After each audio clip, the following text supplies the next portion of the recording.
Yeah, I know. I wasn't speaking. Oh.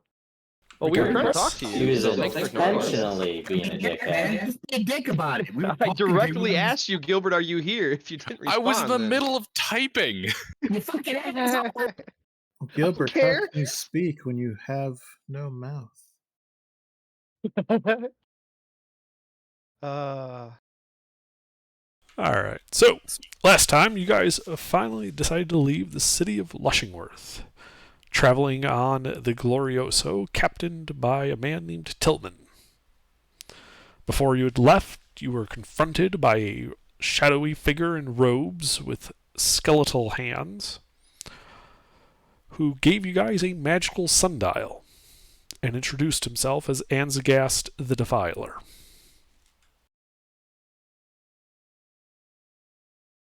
On the way to Havia, you guys had encountered a wrecked ship sitting out of the Sea of Thorns, so named because of these thin, tall rock spires that jet out of the continental shelf. And on that, you had found a large purple magical tome with a unicorn embossed on the front of it. Identify told you that the name of the book was The Lore of Luray, but was unable to tell you anything else about it. So you guys packed that in a bag and took it with you to Havia, where you got some really nice rooms in the Shouting Cup and traveled to the Weirding Tower, upon which you found out that common and uncommon potions were available for sale, as were first and second level scrolls. And you guys went a little bit nuts. And I think at this point you've essentially run out of money because you went so nuts. no. Oh no, we have money. We Oh, okay, still have that's good. finances. We still got $5,000. Yeah, Captain Tillman had told you it would take, about a week or so to get the ship back in order to travel up to the Bronze Bay as part of the getting you to the Revia Empire. Yep, and then we wanted to get a couple of bottled breath too. Mhm. So we'll do that real quick. And when you had returned to the Shouting Cup, a message had been left for Ruffles' character. But he hasn't changed his name, so I don't remember what the name of him is. You don't remember Freeman? Nope. Nope. If you don't change your name, I have no memory of this. Hayes, update your name. And saying that a man named Creshies had basically left a calling card to meet you at the Ginger Sip room at 10 o'clock the next morning. And there, I The think we went down for a long Ginger rest. sip room. You did. Now, Gilbert, you mock it. But just the other day, I had some fucking ginger moonshine. It was delicious. Yeah, I've ginger's been a big great. fan of ginger. I just like flavored things that are flavored ginger. I don't like. I use ginger in cooking, but like ginger Gotta go soda, I've never been a fan of. eat some ginger in the sushi. Yeah, see, I wasn't mocking it, Spectre. I'm just curious what ginger sip refers to. It is a cafe in town. Ah, okay. In The like redheads that frequent it, you can sip from them.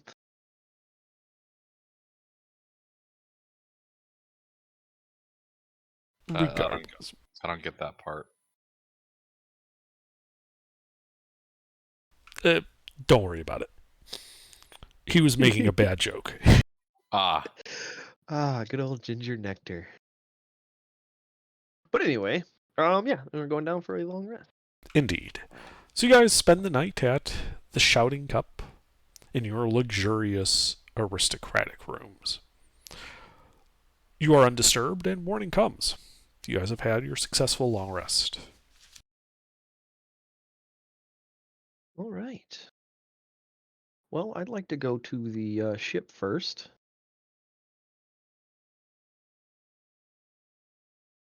Check in Okay. with the captain and make sure Jeffrey's settled in all right. Aye, we got the runt doing cargo lashing. He's a bit handy down there. Excellent. Does he seem happy? He's a spider. I haven't the foggiest idea what he's thinking. Well, he's smarter than the average spider. You can actually just ask him.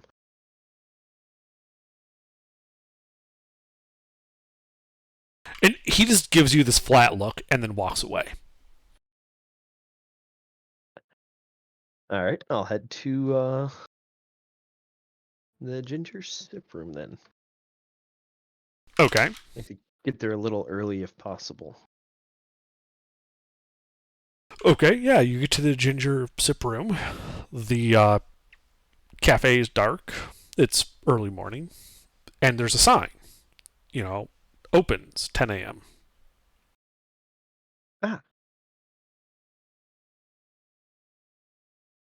Well, then I'd like to loiter in the crowd. All right. There are people going to and fro, various hucksters selling wares. Yeah, I'll peruse and kind of bounce around the area, just staying near the ginger sip room to see, just, paying attention to who's in the crowd and stuff. Sure. It's mostly merchants. A few people, as the time goes on, you start to see that, the merchants have kind of set up their stalls, and the more like the professional, like bureaucrats, and the like start kind of filtering into the area. You see an occasional clergyman, a guard every now and then.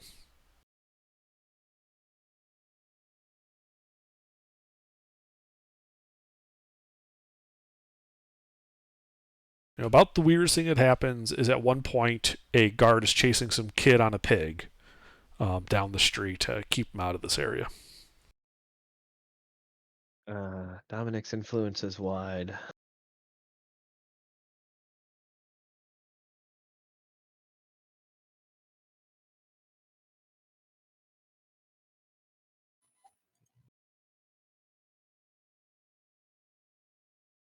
But eventually 10 o'clock does roll around. Yep, I'll keep loitering for a little bit. Okay.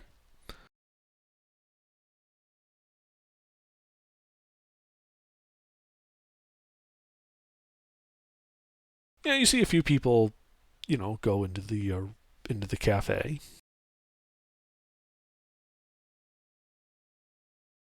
Looking for the one with the exclamation point above the head.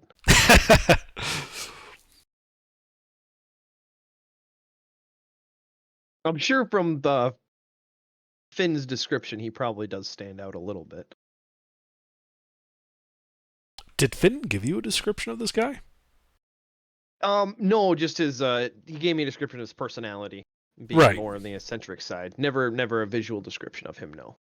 Okay. So how long do you wait outside?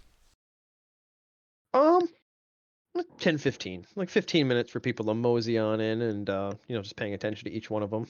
Okay. Yeah, you see a couple people in, what look to be like woolen cloaks, like, pretty typical fare of the area. It is like the beginning of summer. Or, no, sorry, it's been 80 days. It's, I forgot to advance the calendar.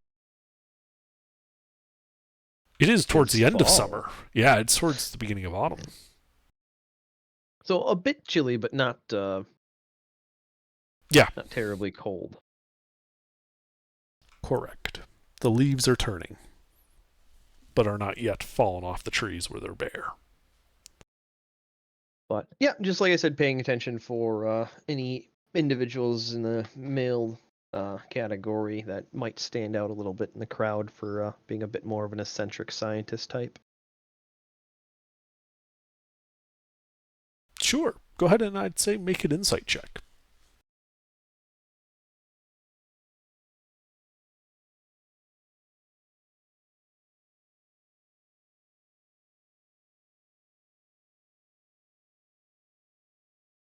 Oh, and then also for a side note of that, I'd be spending 1 minute of that time picking up the locale to blend in better.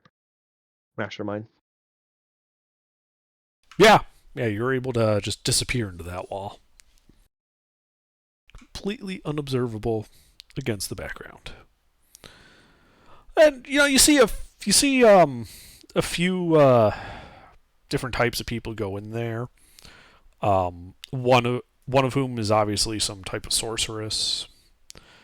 Another looks to be dressed in kind of like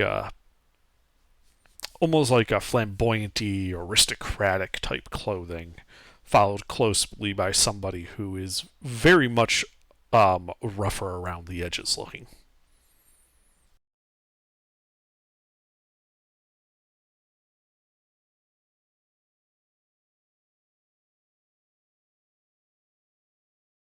But So I in think the- in that'd that- be him or no?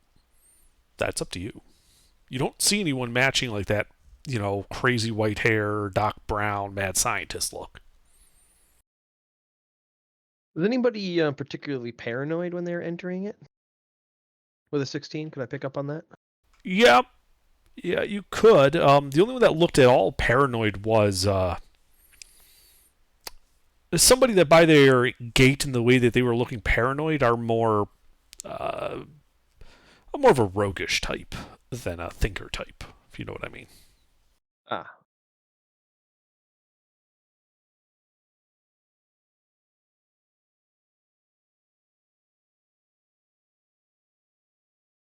Well, I guess I'll go in. Okay. So you walk in, and as you step over the threshold, all the noise of the street cuts off. Oh, nifty. And you see a tall, plainly dressed woman standing behind a podium. And beyond, you can see what looks to be a long hallway with doors set every 10 feet or so down the hall.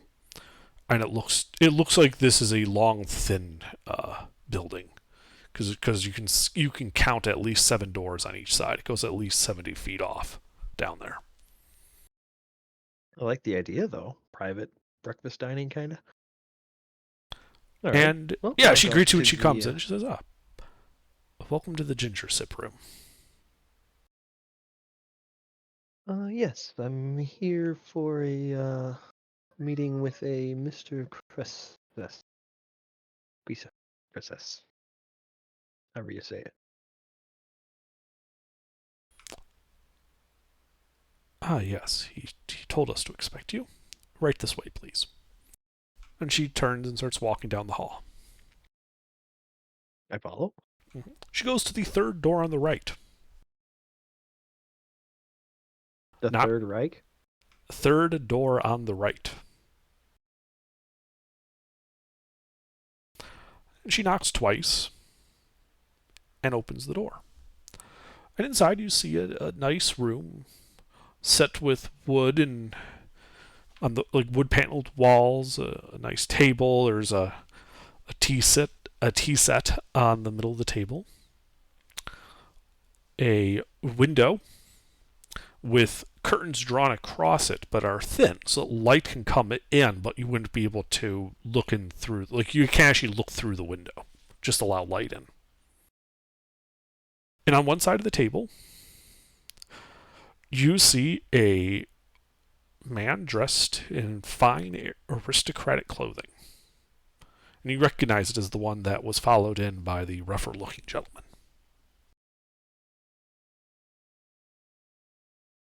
That was my second guess. And with that, you hear the woman behind you a bit at this point saying, "Do enjoy." And with a light click, the door's closed. The man on the other side of the table points to the other chair. There's only 2 chairs at this table. And says, please, be my guest. Sit. Drink. Is a nice enough spot for it, at least, and one that we are unlikely to be overheard in. Well, depends on the company you keep. That I am. Well, I'll take a seat. Is there any sort of bell or beckoning device? There is a bell on the table as well, yes. All right, I'll ring it once. All right. Yeah, there's a beat of a couple of seconds, and the woman opens the door. Knocks. You hear two knocks on the door. The door opens and just sticks her head in. Yes. Well, can we get some coffee? This is your first time here, is it not? I'm assuming so. You've never seen me before, and I've never seen you, correct?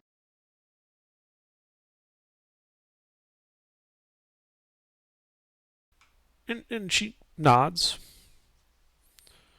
and she says, "I will be right back." The door closes. A few seconds later, the door opens, and she comes in carrying a steaming pot, like a ceramic pot of coffee, which she sets on the table and says, "Do enjoy." Thank you much. Yeah, and you can see like the cream, sugar, honey, milk are all available on the table already for the tea. Excellent.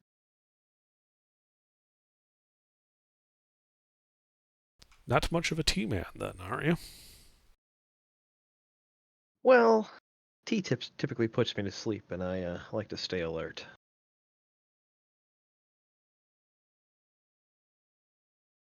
Well, more for me then. Indeed. So how do you know Finn? We have a certain amount of trade between this city and Lushingworth. And Finn and I have exchanged more than just physical goods, information, people. And we've helped each other out here and there. Not that you would find any acknowledgement of that officially, of course. Well, I couldn't agree more. It's much easier that way.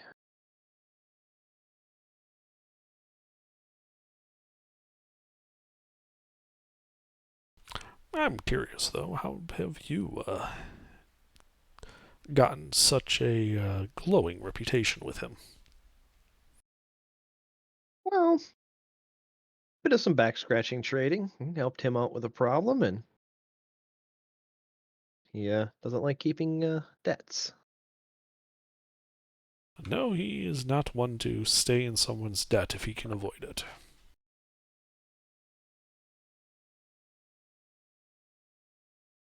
And I know from my experience that it's easier to take a debt early instead of forgetting about it with decades and decades of time passing.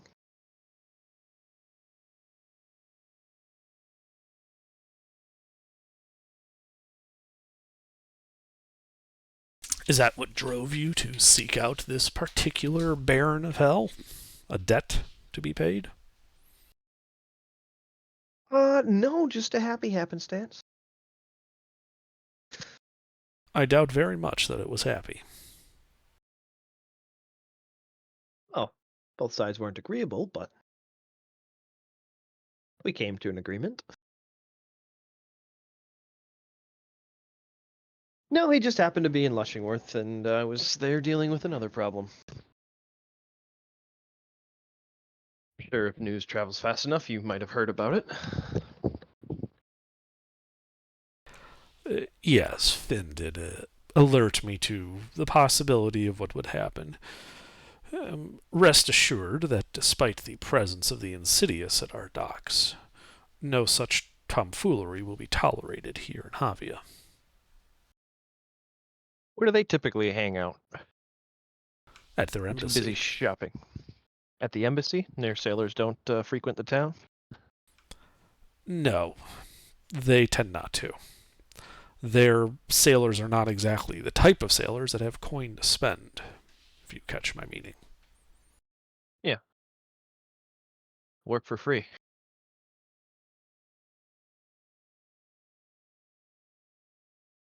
If you can call it work.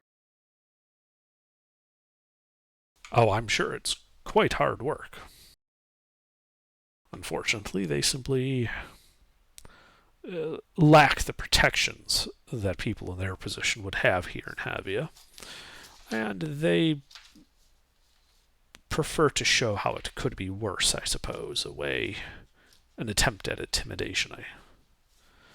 Fortunately, not exactly relevant to your particular line of questioning. No. Eventually down the road, I'll run into them, I guess. But the main reason I'm here is I told you might know something about the Light Taker. Her and her mysterious, can't find shit about her info.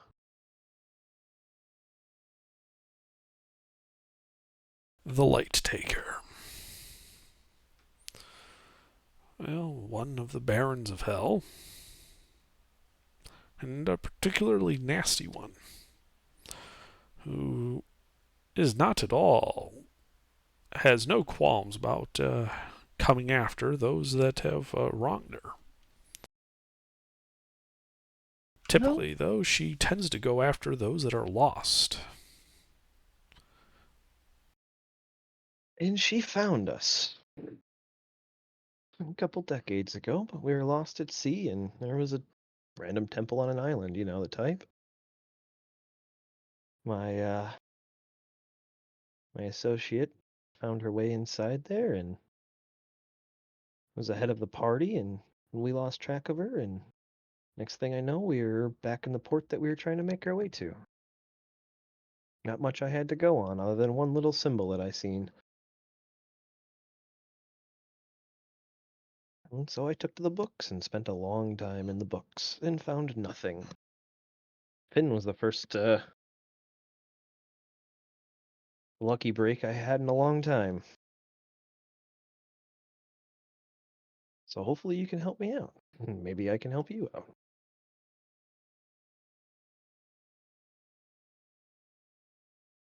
Well then, perhaps you can help me out. Among my other duties, I do find myself occasionally looking into matters of a more occult nature. And Used to be my specialty.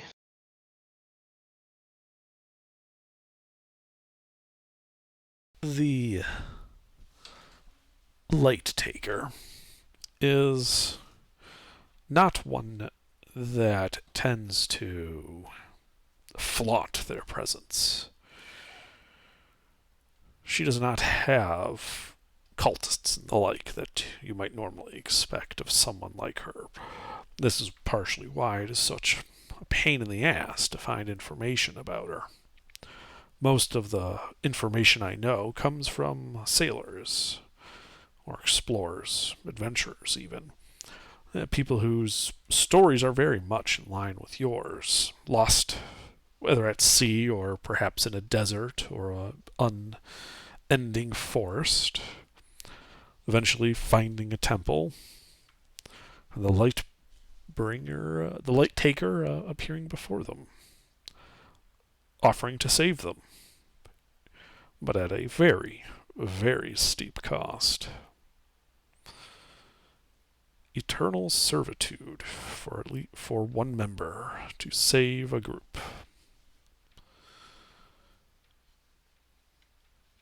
Funnily enough, some of those groups weren't exactly willing to have. No one in the group was willing to offer themselves the way it sounded like your compatriot did. And the person that survived was able to defeat and force the situation. Apparently, the Light Taker does not need them to be willing.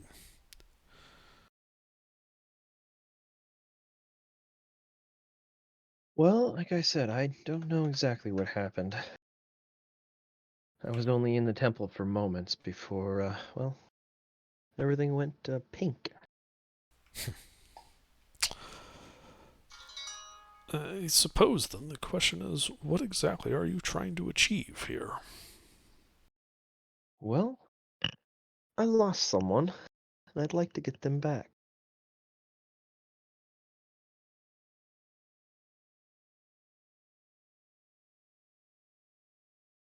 And how ready are you to storm hell? Uh,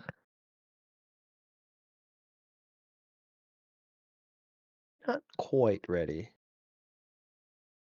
It'll take some time and some figuring, but and some convincing.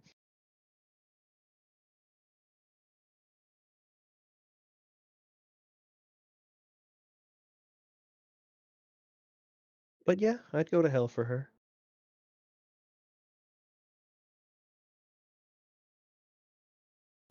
The reason the Light Taker is so unknown, besides their secrecy, is also the fact that she tends to also to stay away from other creatures of that infernal type. The reason Finn knew about her is because he is a scholar of sorts. At one point, I believe he did some time as a librarian, even, if you can believe that. Regardless,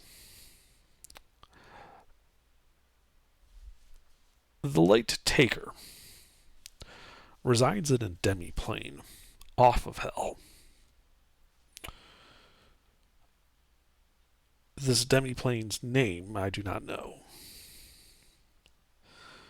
But I do know that there is a way to reach it, should you wish to retrieve your compatriot. It is an item that I'm afraid I'm not willing to part with freely, though. And I would require a service from you before, and in turn. Well, a world of back scratchers, they're always up for trade. Given your predilections, I don't think you will dislike this task. Not me that I'm worried about. While the Light Taker, does not have a cult of her own, that is not true of all the Desians of Hell. There are even cults to demons, if you believe it or not. Well, I'm sure one or two of them is smart enough to get a cult running. Indeed. I believe that I wouldn't call her a compatriot, call her a co-worker of mine, has involved in such a cult.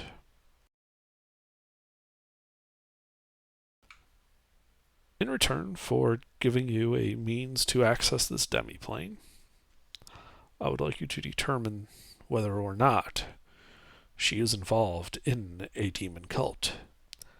And if she is, to eliminate the cult and her. Local? Yes. Excellent. We got some time to kill. Our ship's laid over right now.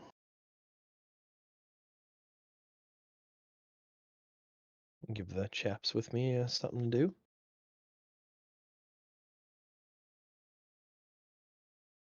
That's good. Her name is Sentia Martialis. Right. She is one of the counselors here in Havia.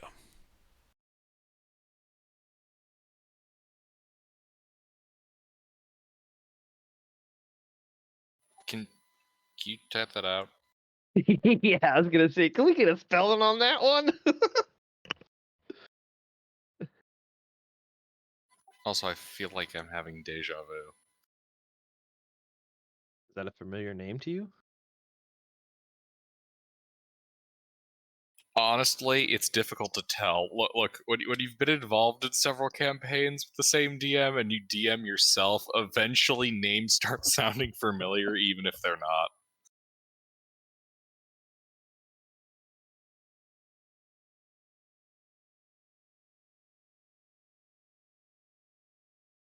But yeah, no, I don't think that's a familiar name. Unfamiliar to me, but what was her position? Sorry, under. She was a counselor.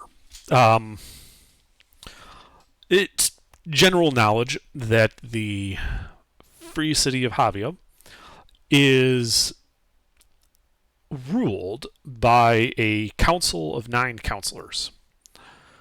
They are elected to their positions by the free persons of Havia. There are some basic requirements, etc., to stand for election, and elections tend to be contentious. Both character and actual assassinations not being unknown. The mayor is one of the counselors and is chosen by them from among their number. And they act as a sort of central executive authority. The current mayor is Castius Faber. He's been a counselor for the past 44 years and mayor for 14.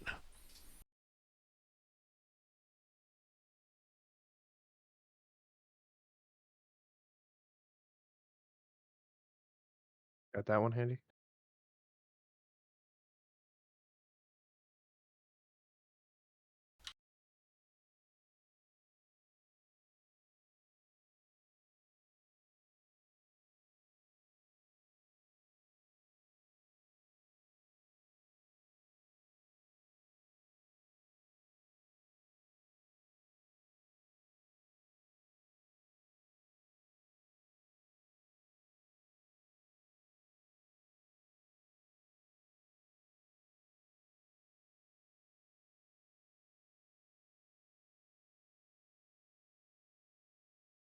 So has her possible involvement with this demon cult affected the political structure at all, or no? Not obviously.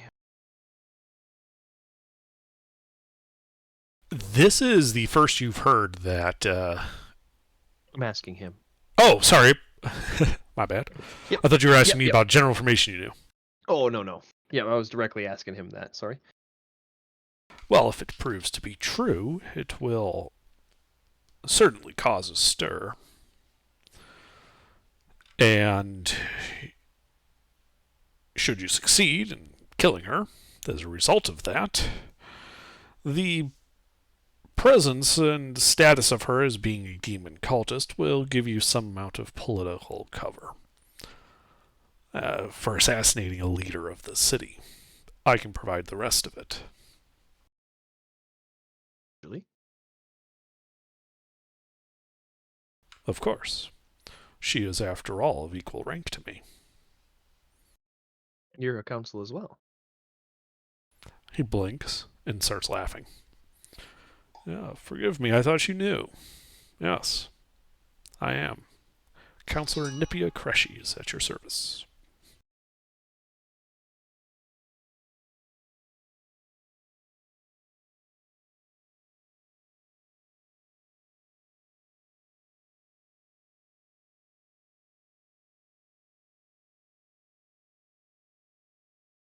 I'm just updating my notes with.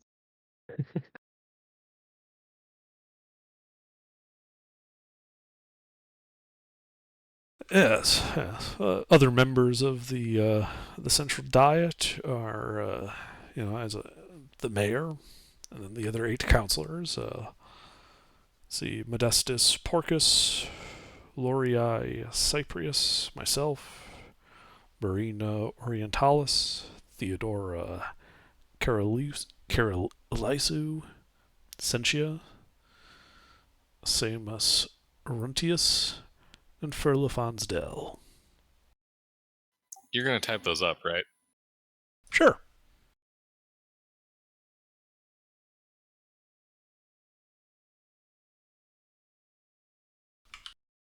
There you go. This is the central diet. Awesome.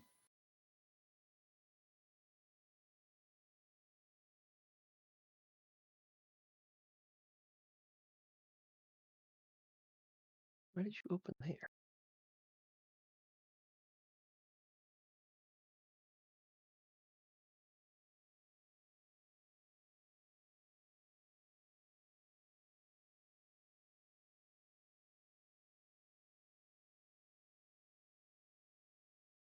Well, I do love a little bit of political scandal.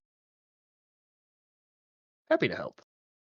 It probably won't take much to convince my party to join me on this little adventure.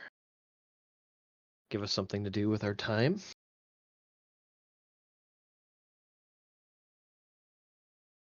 Although I'm sure Jeffrey will be upset he's going to miss out on it, because I don't think he'll blend in as well. Havia is a welcoming place. Why exactly do you think your friend Jeffrey would not be welcome here? Well, he's how tall would you say, like from my perspective, would I, like, if I was describing Jeffrey as in a measurement of height, like 8 feet tall? No, 4 feet. Oh, he's only 4 feet tall? He's wide. He's like 8 gotcha. feet wide, but he's only 4 feet Yeah. tall. Well, most spiders are 8 feet. Ha! Well, he's only 4 feet tall, but he has 8 legs and eats things. As do I. I fail to see your point. Do you have 8 legs?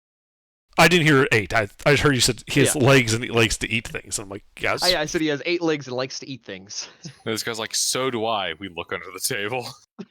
Well, shit. So you have a pet spider, is what you're saying.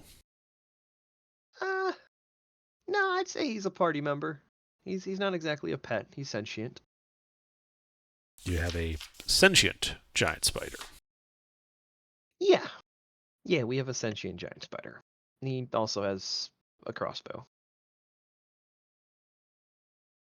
Would you believe that actually makes it better and not worse? How does that make it better?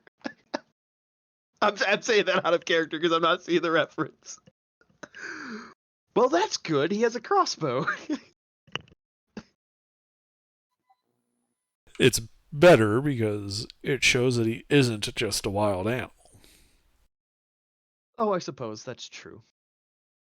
But I don't think the town folks of the city would appreciate a large armored spider that has a weapon. He's Walking not just around. an animal. He's a cold, calculated arachnid murderer. Perhaps not. But in the interest of being as welcoming as I can to your group, I could arrange for a wagon with a tarp to be delivered dockside on a certain day, and to allow you to get him to a certain spot if you have need of it. That could be handy. I will keep it in mind. Indeed. There is only one thing I must insist upon, though, while you're doing this investigation. Do not kill anyone not in the cult. Naturally, they've done nothing wrong.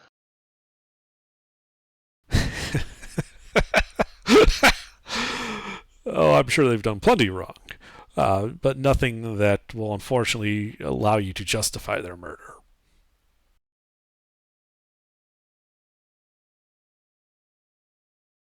Well, all right then. I'm assuming you have a place of call besides here, being a counselor and all. I keep offices at the Halls of Fortitude, along with the other counselors. All right.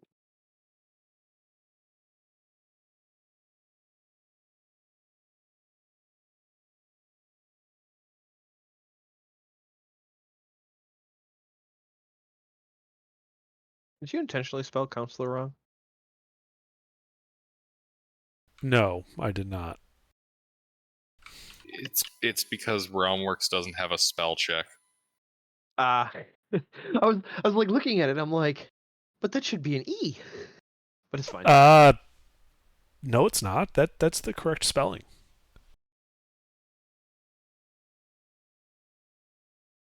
Counselor. S? No, it's Where not. do you see S? There's supposed to be an S in counselor. It's Counselor.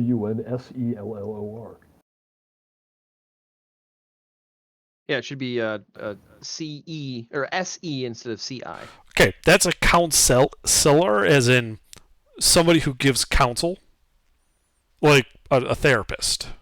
Yeah. Counselor, with an I, is a member of a council. Huh. I I didn't know that was spelled differently.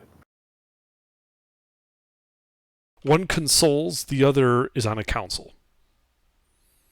That makes The sense other- because the one word consoles, the counsel other is in there. consults. Oh, a counselor versus a consoler. Yep.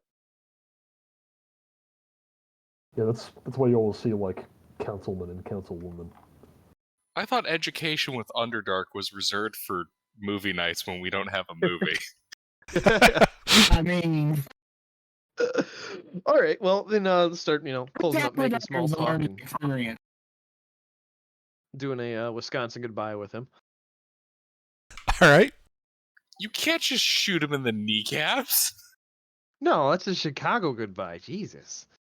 Oh, I said I thought- Wisconsin goodbye. Like a Midwest goodbye where it takes like an hour for you to actually leave. Well, suppose I better get going. And then you start talking about something else. And then, 15 minutes later, you do the same thing. It's like, oh, I better get going. Oh. Look at the time. oh yeah, Yep. literally how Sleuth and I met and interacted for like 5 months. Yeah, that's called a Midwest goodbye. Like around here, it's really well known that Wisconsin is exactly like that. So it's typically a Wisconsin goodbye, but it's called a Midwest goodbye, but it's most common in Wisconsin, in my opinion. Interesting.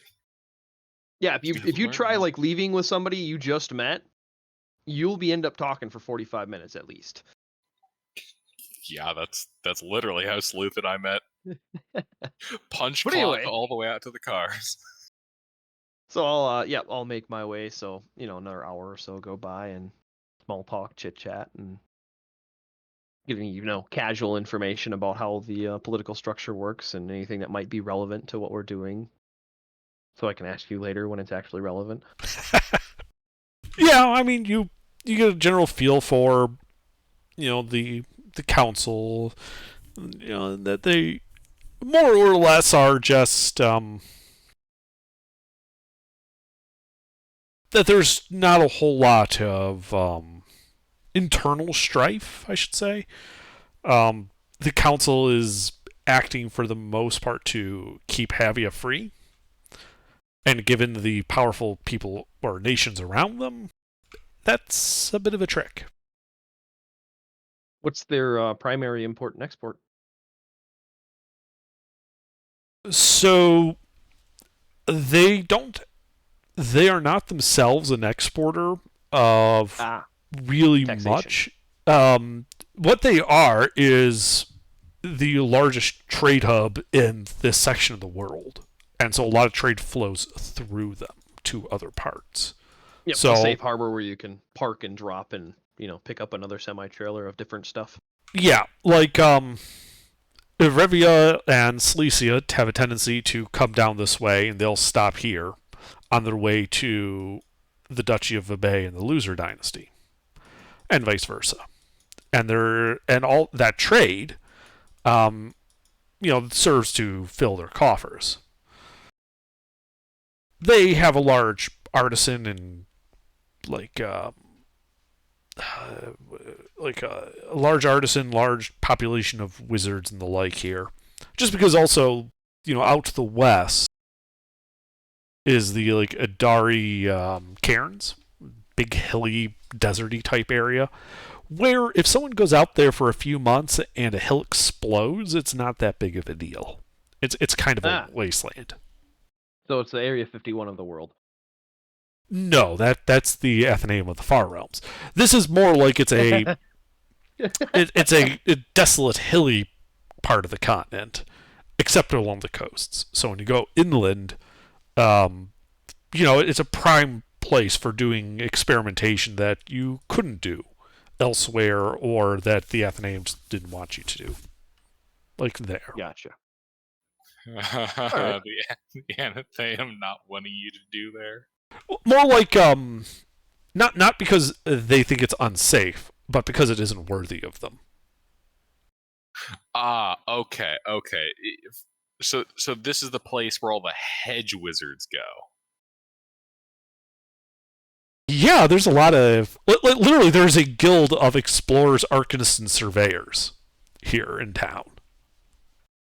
Okay. So yeah, bunch of hedge wizards. People who started off as like fucking commoners whose grasp of the arcane is haha tree stump coca bluey. Mm-hmm. Yeah, every so often Heracrest tries to invade and take Havia, and they get beaten back because when you can field 100 even just like level 1 and 2 wizards, it fucking changes a battlefield. Yeah, it's very demoralizing for infantry formation when the opposing infantry line suddenly shoots gouts of fire that hits you and your 5 buddies behind you. Yeah, until the wind picks up and the entire front line drops dead. Yeah, there's a disproportionately larger number of magic users in the city than elsewhere in the world. And the ability for the higher level items. Yes. All right. Well, then for the end of the conversation, just like to get basic information about each council member. It'll, when it comes up, it'll come up. You don't have to give me a, rundown right now. Okay. And then I'll make my way back to the Shouting Cup. Okay. Yeah, your meeting concludes. You were probably there a total of like 2 hours, so it's around lunchtime when you get back. All right. Then I'll meet up with the party and share the information about the demon cult. And the council members and all that. Keeping the price tag to myself.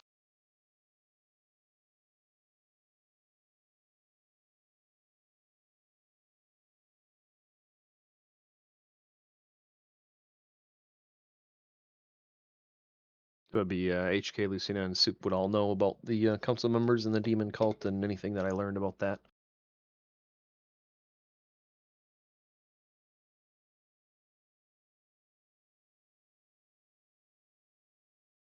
Alrighty.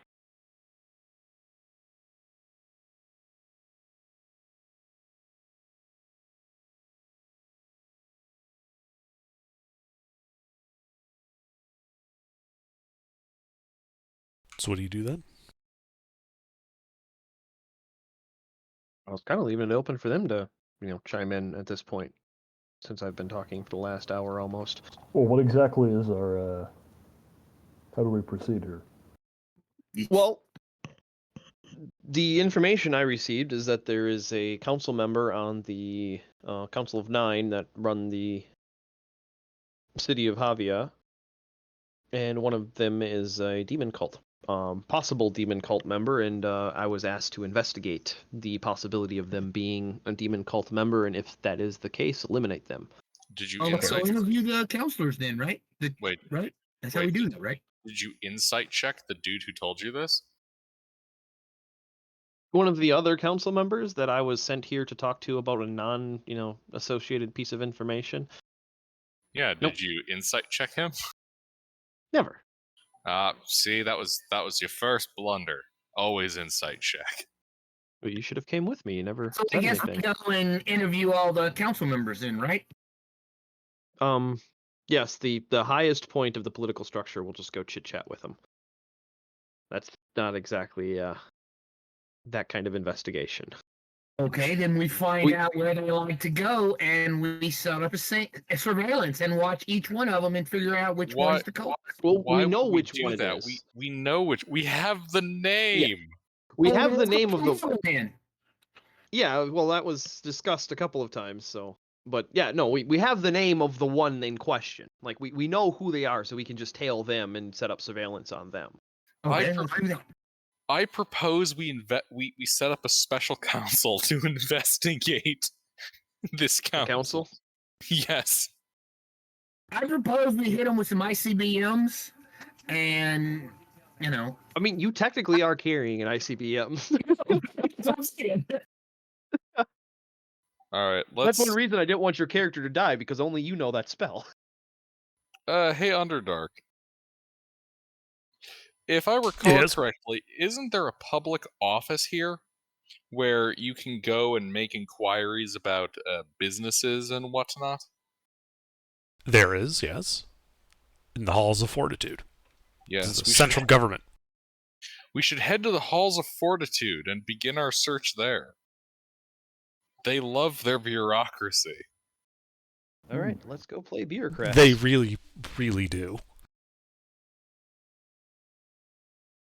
All right, I'm renaming Javia to Underdark City.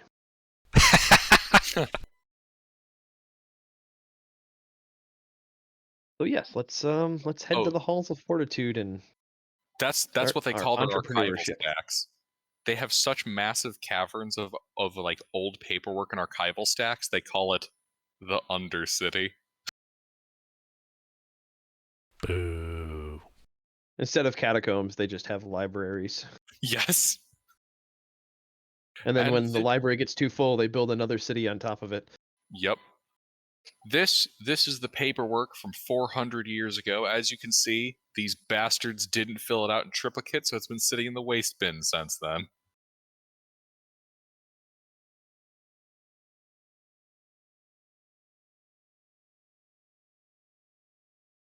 Okay. I mean, you guys can head to the Halls of Fortitude. What exactly are you trying to find? Well, see how many businesses that councilman has his name on? yes, actually. Yeah. And then cross-reference those businesses and owned pieces of real estate to locations in the city. Yeah.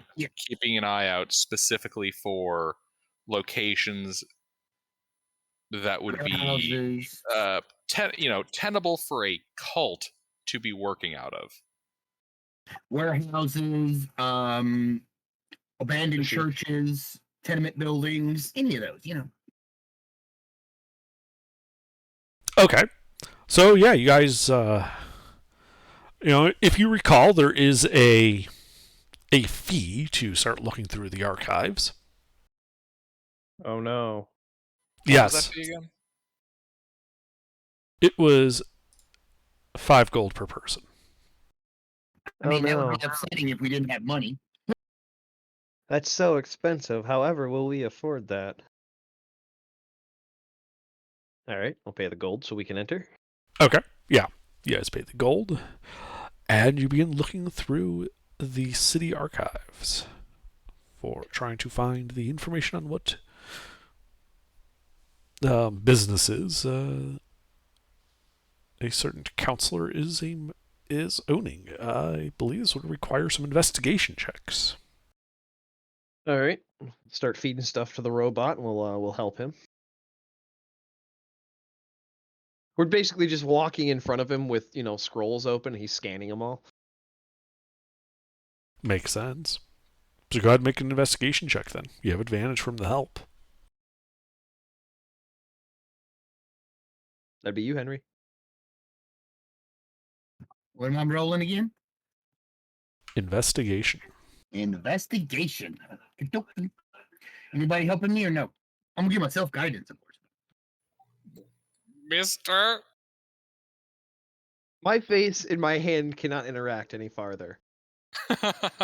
You know what? Hey guys, Ruffles' hand is clipping through his forehead. Pretty much.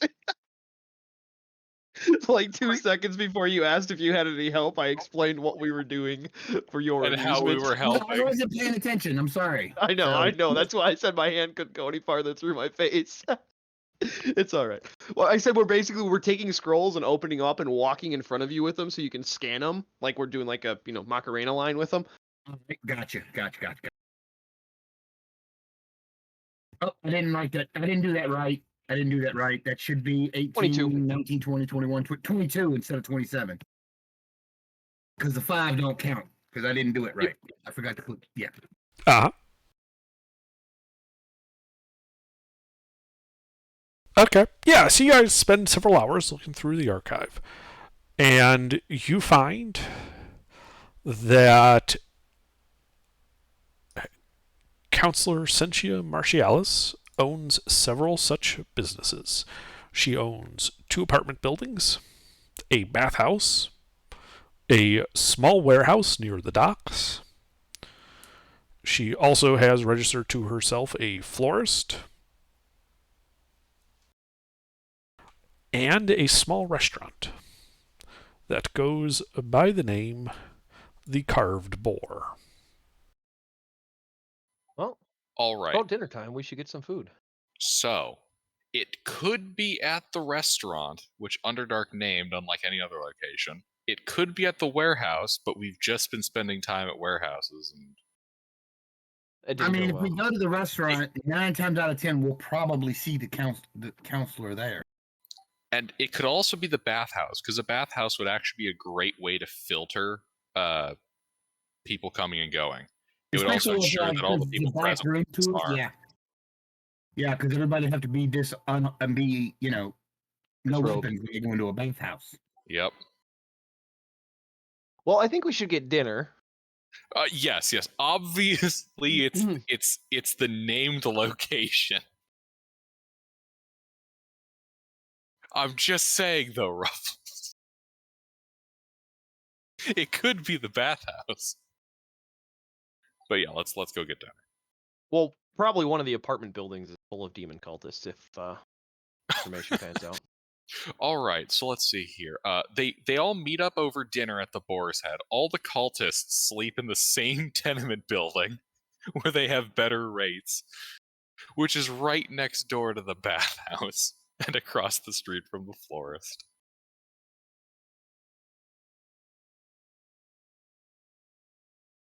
Yeah, let's go get dinner. Come on. How many warehouses was it?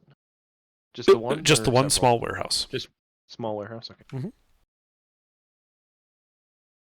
All right.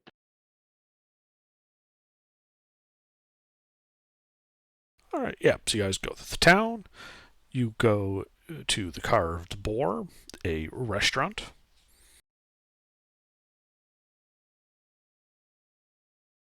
And inside you can see, that there are a large number of tables. The the center of the place has like a large raised fire pit with about a dozen or so spits across it, each of them having roasted boar on it.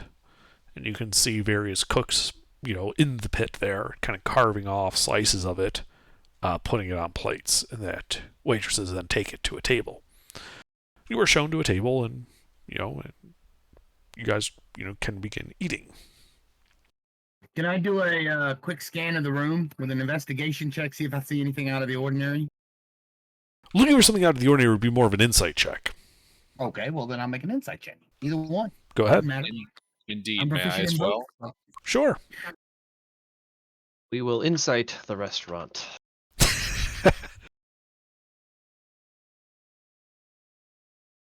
I think my die's stuck.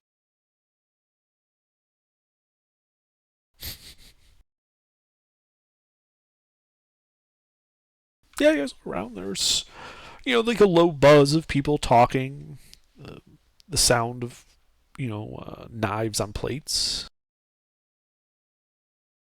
Like nobody seems to be overly concerned with your presence. What Dang it, about we the don't stand out staff? enough. What about the staff? Like they're performing their functions. They do not appear to take any particular notice of you beyond that of you would normally expect from a restaurant.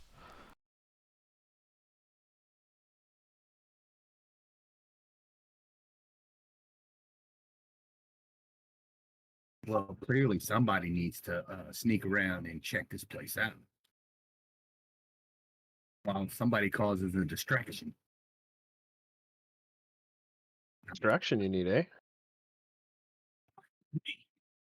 I Guys? don't eat food, so Guys. Why would we do it in the middle of the day, in the middle of the restaurant, with all the people around? Well, it's coming in on evening. It's a dinner crowd. Right. That's going to be like the busiest time of the day. Be a I know, shame if you that can was a see fire Most that started. staff. yeah, I know. When it's the busiest time of the day, you can do things in plain sight because everybody's usually there's so many people all focused on what they're doing that nobody seems to pay attention to what's going on around them. Nine I times mean, out of 10.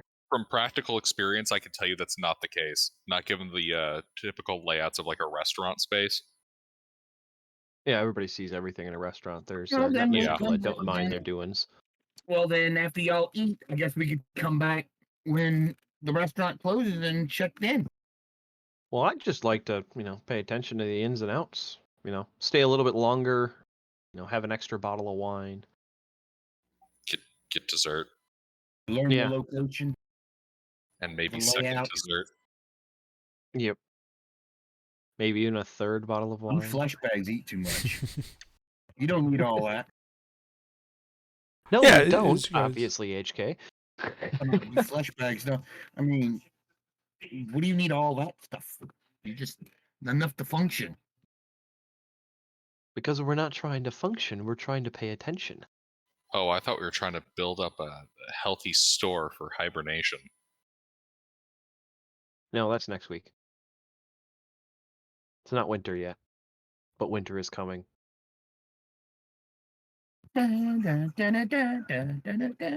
So yeah, I mean, you guys are hanging out. You see that occasionally that when they, finish off a boar, they remove it from the spit, and a guy hauls it in a. They put it in a sack and haul it down a set of stairs, a trap door near the pit that it goes down. A few minutes later, he comes back up with another boar. They put it on the spit and begin roasting it. I'm assuming it's kind of coming out pre-roasted a little bit. What is the layout outside the building like? All the way around the building? Did we do a sweep or no?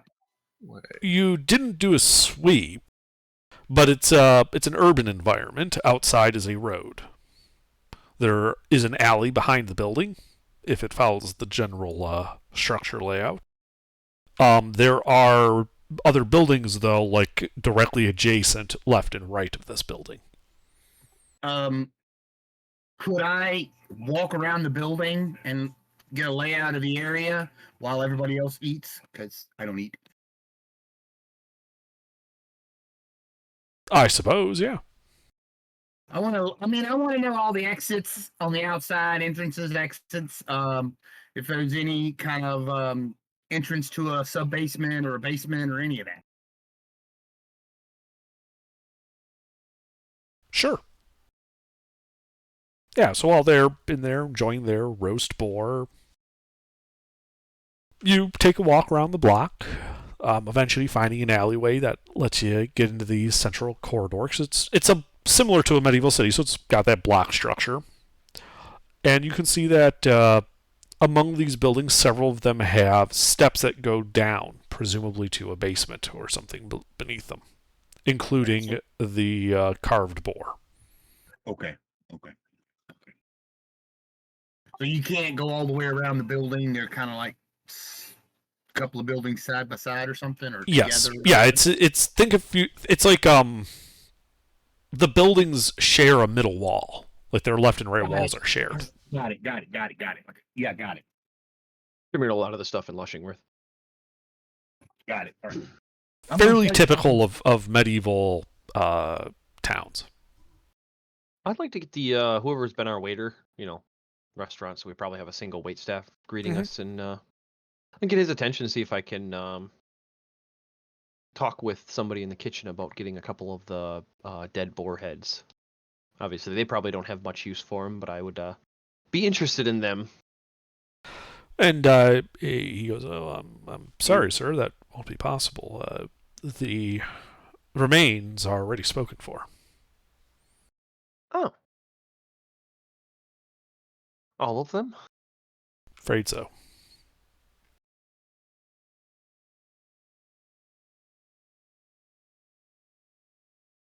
a deal with the Bakers Guild. Ah. I just wanted one or two, so it's no big deal. Well, I'll see if I can get up with the Bakers Guild in the next day or so. They would be the proper place to go for that type of thing. I believe they use it as part of their cooking. Mm-hmm. Bone meal. Bone meal and gelatin.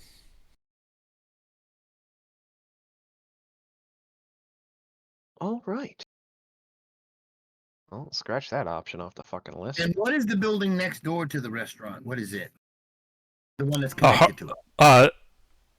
So there's two. The one to the left is a haberdashery. The one to the right, That's a cool word. and the people to the right are a cobbler. Haberdashery is a hat place, right? Yes. I thought it was just men's clothing in general. And a cobbler who makes shoes. Yes. Cobblers make shoes. Haberdasheries are literally hat shops.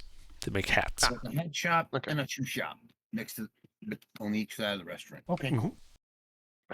Yeah, this is kind So of it's like a this is very- like the middle class area of town. I was going to say it's a very gentlemanly quarter.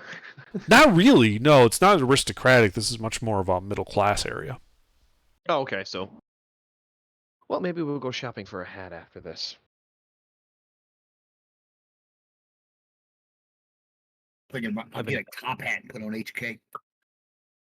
Yeah, I was going to say I'm feeling a little short. I'd like to get something pointy. Might scream cultist.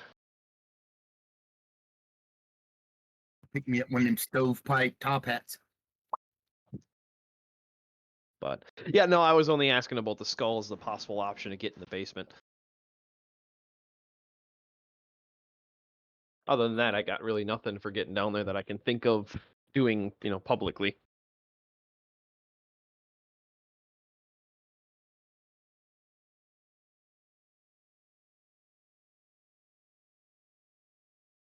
So, nothing too unusual here. Just seems like a restaurant where they serve fresh boar. Yes. All right. So, when we were in the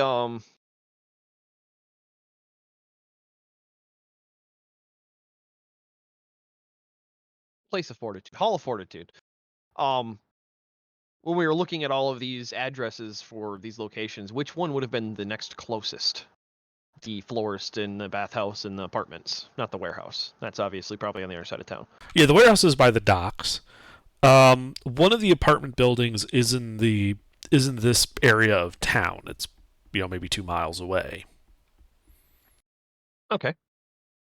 The think we other should, apartment is more of a tenement house. It's in the kind of lower section of town. The florist is actually in the upscale section of town. Actually, I got a question. Do you have like a map we could overlay this on? We're not gonna plot it out. We'll let Underdark do DM distances.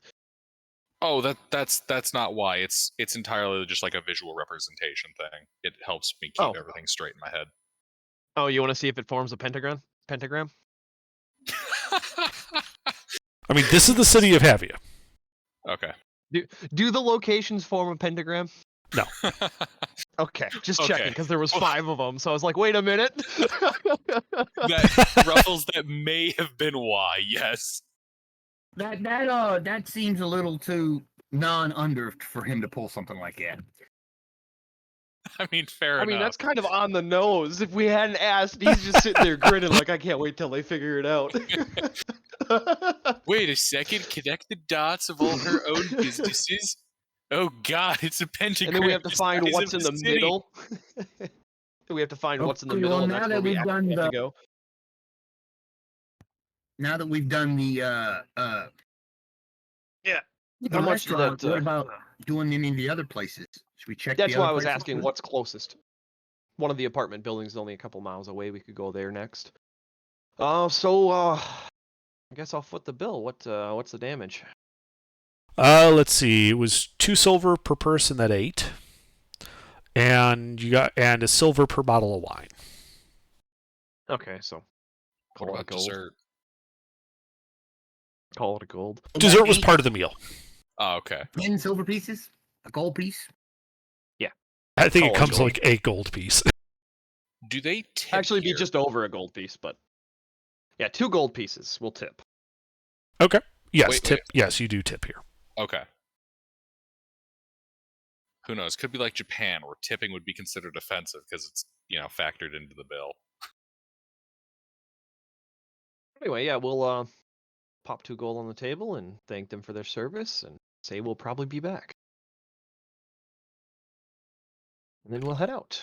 Okay. Yeah, you head out into the early evening air. Well, HK was looking for a hat, so Lucina, you should go with him. I'll take Stone Soup and go look for a pair of shoes real quick. Why? Buildings next door to see if there's any secret The entrances. buildings in on the each hotel. side, Gilbert. We're gonna Yeah, check buildings on them each as side. well. Okay. I was confused. I'm like, Ruffles. They don't own the haberdashery and the cobbler. They own a florist and a bathhouse. Yeah, but they're next door, and you have to see. But if the Yeah. next they door can to see if there's money. any sort of secret entrances or anything like that. Oh yeah. Lucina's gonna go with HK to the hat shop and see if we can get him a. Nice tall stovepipe. Oh yeah, a real nice head covering. Besides, you can't just have a haberdashery and a cobbler next to each other. You need a tailor between them. Well, no, There's a there's restaurant between them. they're specialized in selling whole boars. Hmm. You got your fill. Stone Soup is quite happy with her meal. Oh yeah. But yeah, we'll do the hat shop first. All right. So sorry, who's going to the hat shop? HK and Lucina. All right. Yeah, so you go in there, and there's all sorts of hats from, simple like straw boatery type hats. There are some felty looking top hats. You've got like that little poofy, like a mushroom headed cap. I forget the name of that type of hat. Mushroom headed, like the one that you. I know what he's talking about. It's the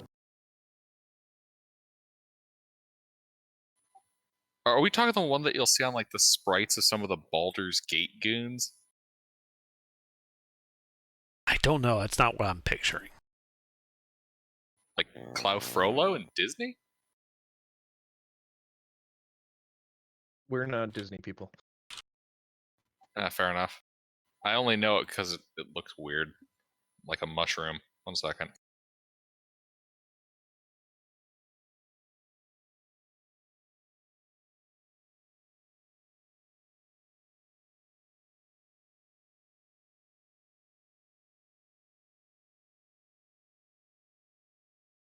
God damn the modern age. If you look it up, you just... Oh, wait, I think I found it.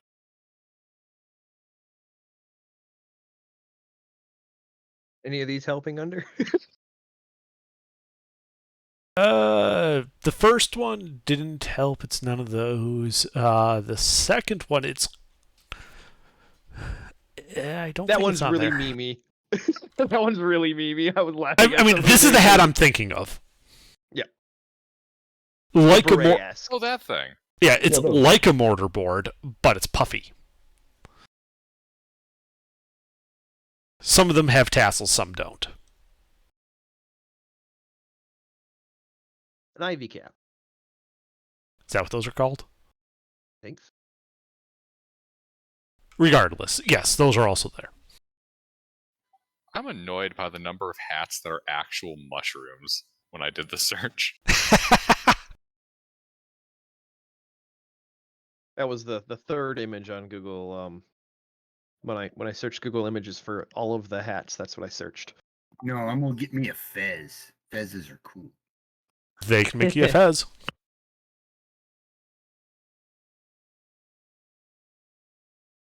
Yes, HK is going to get a fez. Yeah, there's the pothole hat and then the ivy cap. Now, ivy cap's more of the golf hat. here we go. It is called a Tudor bonnet or a round cap. Ah. Interesting. Good to know. But yeah, they are able to make you a fez, HK. It will cost 5 silver.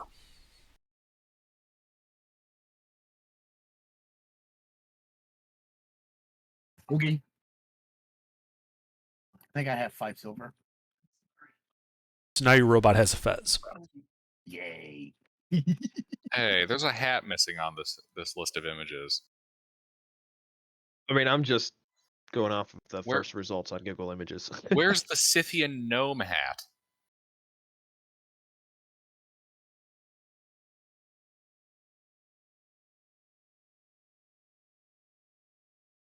And while you're going about the hat shop, you said you were looking for like secret doors and the like? Yes. Okay, make an investigation check.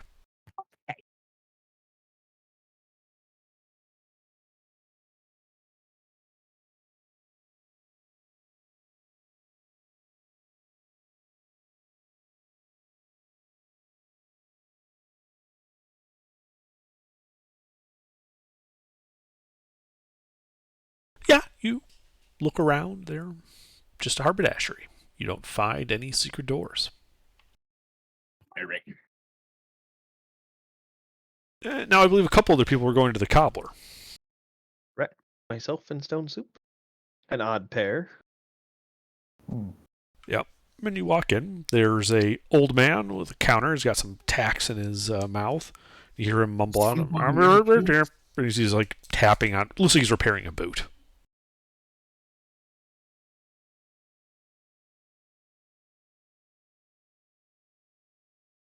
A few minutes go by. He finishes like tacking the sole onto the boot. Yeah, I was gonna say, well, we'll wait. No need to be rude.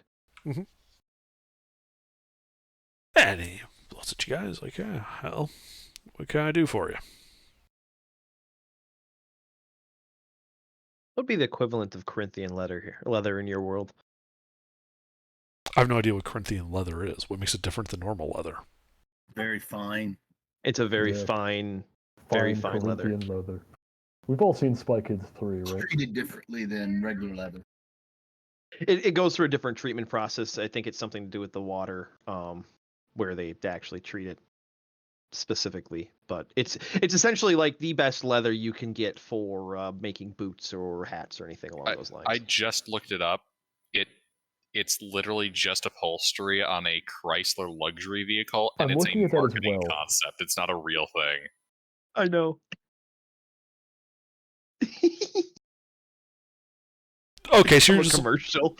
yeah. Yeah, like the finest leather, essentially. Like whatever would be equivalent of the best leather in the world, so to speak. It was a meme. The best leather in the world.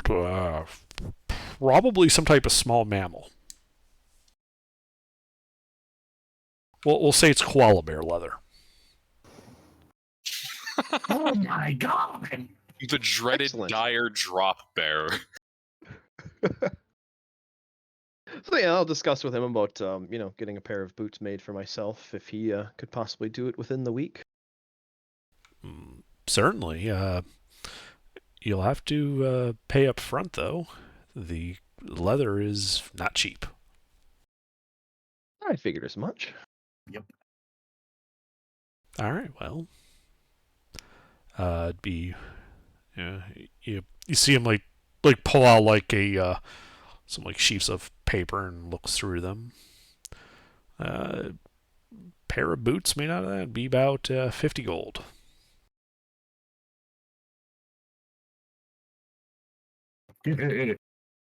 All right. Some drop bear boots. Sounds perfect. Mm-hmm. And I want the soles to be made up as quiet as possible. Well, they usually make the soles out of a different type Mhm. of leather than. Yeah, but I want it made out of a softer material than normal, but Like a something that's cloth? durable. No. It'd still be a leather, but not hard, not hardened. Well, usually they use hardened leather on the heels and soles. So Yeah, typically they boil the soles to harden the leather there. Right. If they skip that part, you're essentially going to have like moccasins. I want something in between that. Right. Something durable but still quiet. Yeah, he's like, yeah. For these kind of boots, yeah, I can come up with something like that. They'll be nice and quiet. You won't disturb anyone walking around in them. Excellent. All right. I'll sign the receipt, pay the gold. Mm-hmm. What name do you leave on the receipt?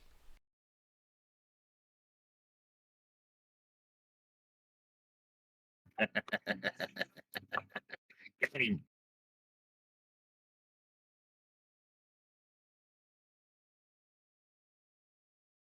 That name. Okay.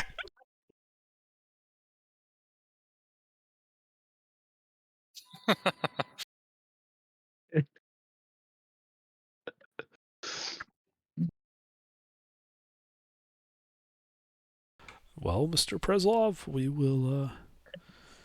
I'll be able to have those boots ready for you in about 4 days.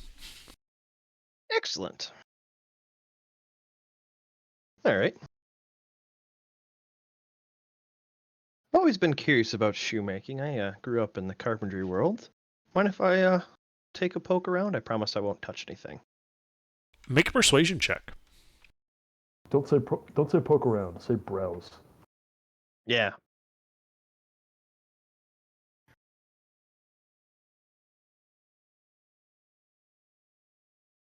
Well, Nice. I got lucky. Yeah, and he's like, well, I know the temptation will be there, but don't touch the wooden shoe forms. I've got them arrayed in a certain order.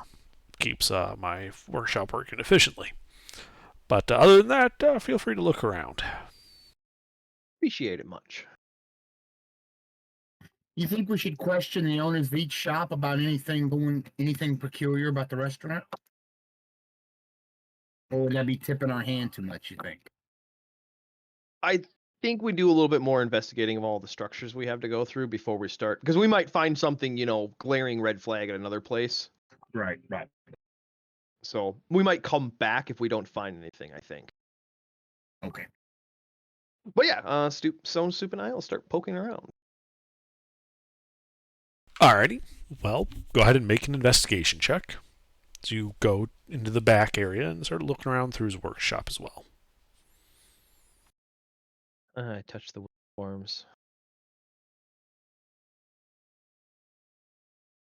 What? I said, I touched the wood forms. Yeah, you're looking around, and you turn and just lightly brush up against them, and you just hear the voice from the front go, I said not to touch the forms. Watch where you're walking. Oh, I'm terribly sorry. These damn shoes are hard to walk in. I can't wait for them new boots. Uh-huh. All right, meet out front. Yeah.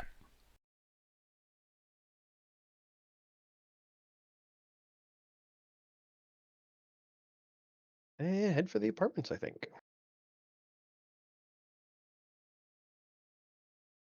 Okay, so you guys start heading for the mid-class apartments.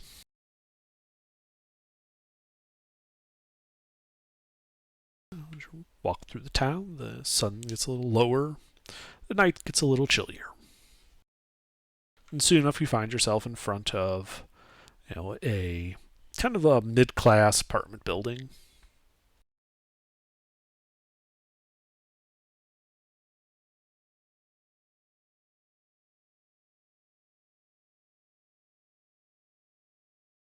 There's a sign over the front door that says Mildred's Wandering Homes.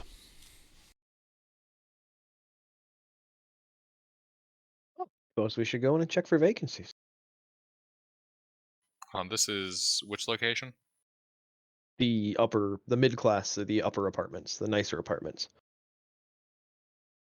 There's nice apartments and shitty apartments. Those Alright, were at the nicer ones. That's in what part of the city? The mid-class area. I don't know what that looks like on the map. Don't worry about it. Okay. We're only going to be here a week. I don't want to start marking the map up and getting too Fair enough. tenacious with it. Oh yeah, I didn't mean like mark up the map. It lets me contextualize. Typically, your middle class will be the inner wall, but edge of the city. Not near the citadel. So the inner edge. Yeah, basically. Yeah, but also not close to the docks. Like the upper class area will be centralized around like the citadel and the temple area. The docks, like to the north and south of the docks, are going to be kind of your mid-classy type areas, along with the area kind of following that inner wall. The low-class areas are outside the wall itself. And whereas Lushingworth hasn't grown enough where the low class gets pushed out of the city. Mhm. But yeah, so I guess we'll look for some vacancies. All right. See if we can find somebody in charge here. Yeah, well, there's an office, as you would expect, on the first floor near the front. There's a big plaque on it labeled "Office" on a closed wooden door.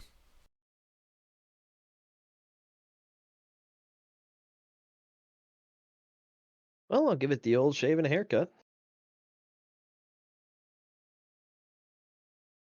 I'll leave the 2 bits out for now. Yes, come in. Enter stage right. Yeah, you see this frail-looking, hunchbacked, old-ass woman. Kind of peering at you with, squinting a bit. I don't suppose you've come here to pay your rent. You don't look like the usual tenants. Something change? No, we're new in town, just checking for some vacancies, and was recommended this from a close friend.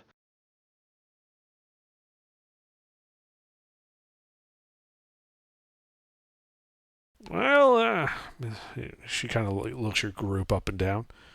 We don't have any vacancies, no. Oh, that's a shame. Insight check. Sure, make an insight check.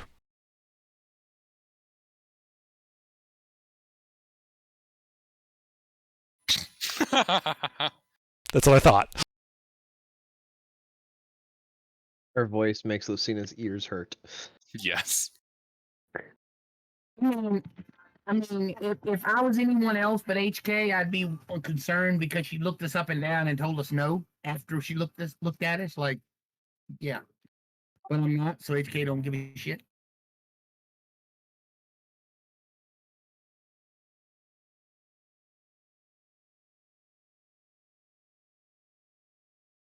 That was definitely weird that she looked us and then said they didn't have anything. Like, yeah. Yeah.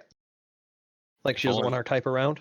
If only the insight roll was better than, 6. 6, yes. You have no insight. You have no meat. No meat? Are we inside the building? Can I get a quick scan of what we can see or no? Yeah, I mean, it looks a lot like you would expect most boarding houses to look. Wood floors, plastered walls. There's a wooden door. Cranky old lady who runs the office. 1 floor, 2 floors, 5. 5 floors. Okay. All right. Well, after she says that, I'll give it a moment pause. It's like, well, I could have sworn I was told you have vacancies. We're willing to pay up front.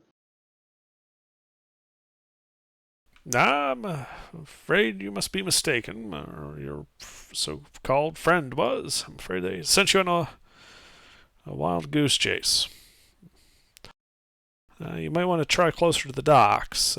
They might have accommodations more to your liking. So, Yeah, and like also he's have just fine. vacancies. I don't like the way she's talking to us. We probably look a little too rough around the edges for a upper middle class. I mean, understandably. Adventurers, after all. I mean, I'm dressed nice. I have a fez on. I mean, yeah, we had nice rooms. Like, we don't look shabby. Like, we cleaned up. How many of you are wearing armor? I am armored. We have the living suit of armor, and then we have the With cleric furs. clearly wearing chainmail. And then there's, me and Stone Soup that you really can't tell we're wearing armor. And Mine's one of kind of us hidden in wearing my a clothes. holder.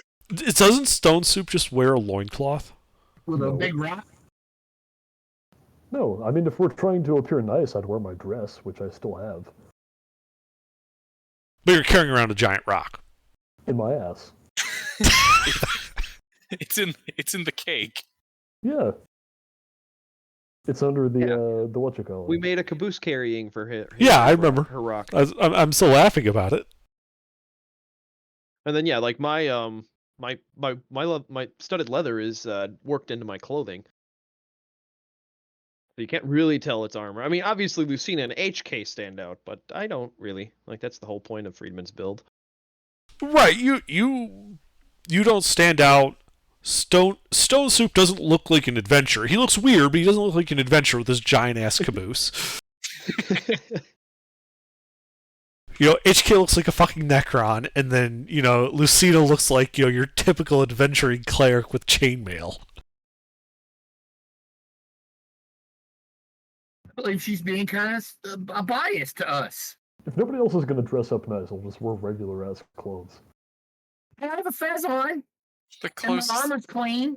It's gleamed. Yeah, you guys are clean. You're not, smelly and covered in shit, but, no, they didn't take off their armor and get into, fine clothes. Well, we best be going then. Head out. Not leaving the building yet. Yeah, sorry, couldn't help you. Like I said, I think if you go near the docks, you're sure to find a place that has room for you. But not here. You were a very rude Well, fussbag. As we're leaving, I'll open. And one you're of an my coin asshole. purses. Well, as we're leaving, Get the fuck out of my apartment. He's leaving. He just says that as he's leaving. well, before that all happens, as we're leaving, I'll open up my, one of my coin purses and make a very obvious, lots of noise. I pull out a single gold piece and thank you for your time. She refuses to quiet. She just holds up her hands like, no, you don't need to pay me. I get it. It's fine. Just leave.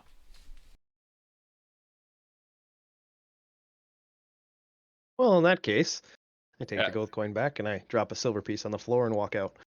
After we leave. Oh, it was horrible. There's some ghastly poor people here. She was a very rude human. If she was human. She did look human. But yeah, I make a very obvious show of taking the gold coin back, putting it in my coin purse, and then, well, here, this will work instead, and then dropping a silver piece on the floor and walking out. Disrespect. And then you wonder why we don't want to rent to you.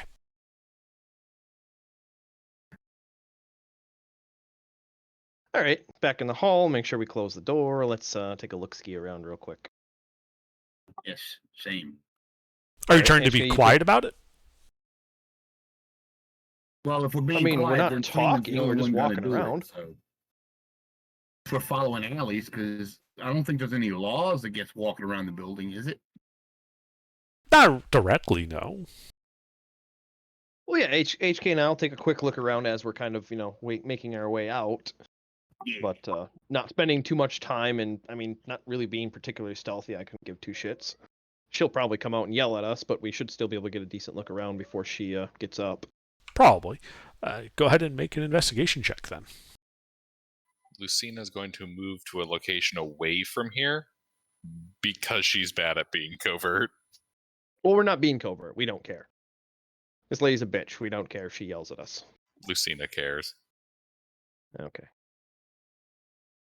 HK really doesn't give a shit. Nice roll. My God. So, When it don't matter, I have great rolls. yeah, you guys kind of just take a quick, walk through the building. And there is with 24. One thing does stand out is that on about a third of the doors look to be newer than the other doors, and newer than like the rest of the building is. And you know, when you look at them, you notice that there is a particular sheen to them, like they were shellacked recently. The frames of the door they look like the doors were recently removed forcefully. No, it does not look like it was forceful. So just new doors on a third of the doors. Yes. Interesting. Mm-hmm. And as you guys are moving about, you do notice, because it is getting about twilight, in the gloom, you do notice that the sheen on the door varies. As if some parts of the door are less shiny than others. Huh. As if there might be like a brighting or something. Possibly.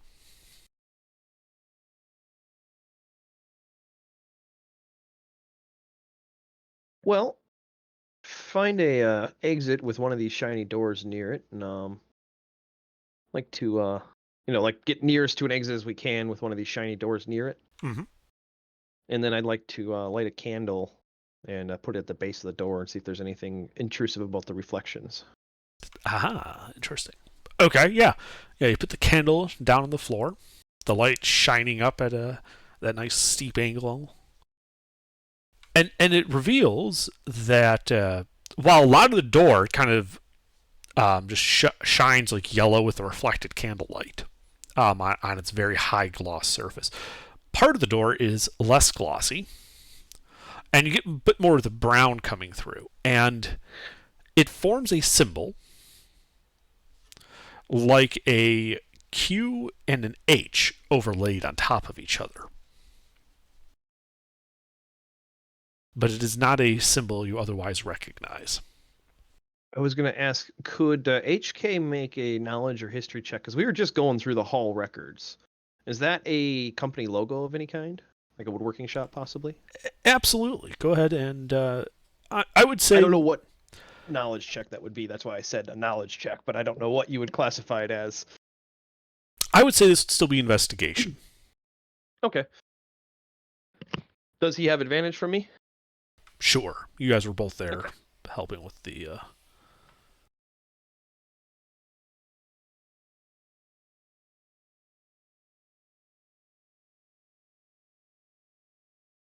Another 24. It does not match any corporate logo you saw. Okay. Well, I'll take out a piece of paper and take a quick scribing of it with chalk or charcoal. Mhm. Like not rubbing it or anything like that. Just a quick replication drawing of it. Yeah, this is the drawing you come up with. And I put that in the wrong chat.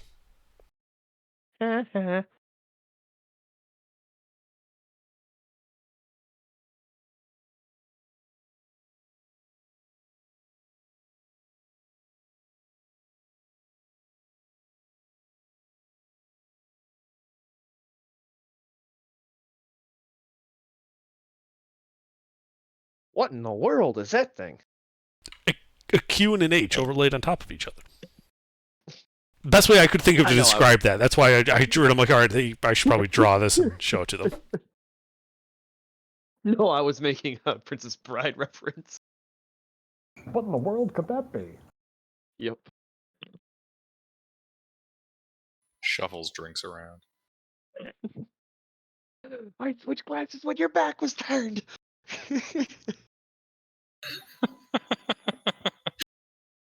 I love that scene so much. It's such a good scene. Oh fuck! But You anyway. distracted us with great memes. What? Yeah, well, HK and I will make our way back out. I'll pick my candle up and snub it and throw it back in my kit. Mm-hmm.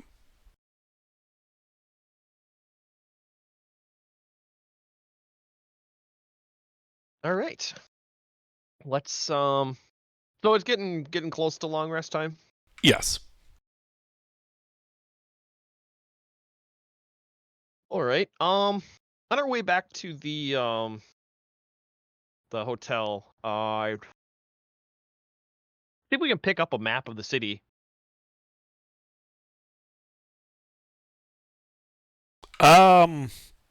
There, I'm assuming it wouldn't be that easy to pick up. That's why I asked. yeah, there really aren't like maps of the cities like sold like that. Mhm. Oh, I didn't mean pick up like buy it on a merchant. I meant pick up as in acquire it somehow. Okay, it's not a common item. Like this is not something you could easily find. How are you trying to get a map of the city? All of Fortitude. You're going there now? And also follow our friend home, possibly. Huh? See Which if we can friend? spot what's her face, the demon cult girl. Ah, okay. Yep, I got you now. Mhm. All right, yeah. So you guys go to the Hall of Fortitude. You can get a map of the city. Well, at least you can look at a map of the city. It's kept in the archive, so you have to pay another entry fee. All right, no problem. Damn bureaucrats. Yep. And also, you're not allowed to like take the map with you, but they do have it to look at. Is there anybody in the archive room? Yeah, there are people around. Okay. What was that entry fee again? 5 gold per person. Okay. Were you going to steal the map? No, Can I I have make no a idea what you're copy of it? talking about. Like you could attempt No. to like take the map and hide it on you or something with a sleight of hand How check. large is the map, first of all? Architectural D. Can I make a digital map Maybe of it? not. Architectural D? What does that mean? Similar to A0. It's a standard of paper measurements. That's it's big, like 3 foot by 4 foot ish. Can I make a copy of it? I think. I mean, Well, yeah, I if you have paper and writing utensils, you could draw your own copy of it. It would take some time, but you could. Well, no, I was just gonna say, I just need the part that has the walls and inside of it. Okay. I was gonna Pirates of the Caribbean it, if possible. I don't know what checks you want me to make for that. So you want to try and cut out the intersection of the map.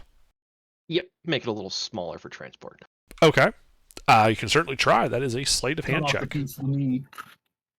I'm gonna steal the Declaration of Independence. Before he mutilates the map, can I make a copy of it anyway? Do you have a set of cartographer's tools? Navigator's tools. Nope, I have some cartographer's on me. tools. Let me see if those are some of the tools I have. You might. I don't believe I know I'm proficient with them, but I don't think I have a set of them though. I don't think I have a set of cartography tools. Smith's tools, jewelry tools, brewer's tools, tinker's All right, well- tools, We'll come back tomorrow then. tinker's tools, alchemist tools, thieves tools. No, I don't have any cartographers. I have everything else. Good. No. Could we make a standard A4 size or not A4 A5, but it's 8.5 by 11. That's like just A4. rough. Yeah, A4. Okay. Yeah, then like just a rough copy of the boroughs and everything. Yeah, you can make a quick sketch. Yeah, like just the outline and then the different districts. Mhm.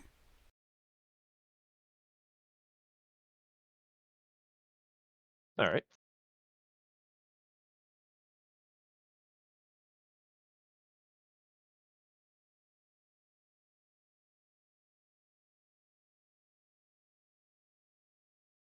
Aha, I figured out what the HQ stands for. It's the Demon Cult Headquarters.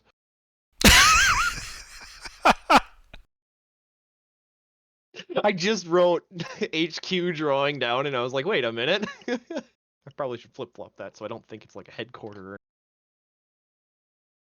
I gotta be honest, I still feel like that's too on the nose. There's no way, right? Right?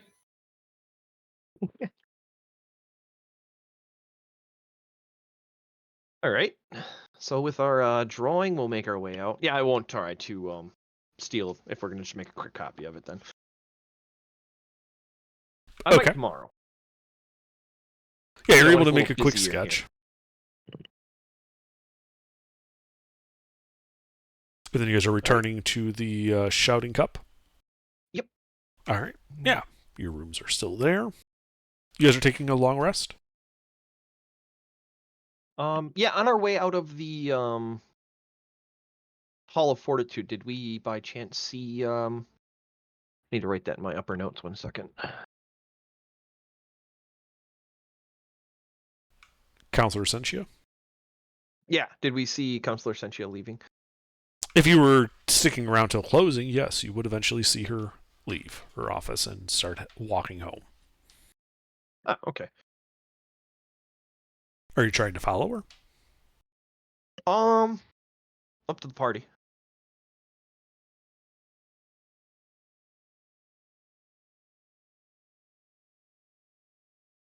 I think you should follow her. Ah. Okay. You know, the nondescript, sneaky rogue. That blends into a crowd fairly easily. Right. As opposed to HK has no body, Lucina clings like a thunderstorm, and Stone has a massive caboose soup. And is also taller than, most of the crowd. Yes. All right. Then I guess party will part ways. I cannot blend into a crowd. The crowd will reach saturation.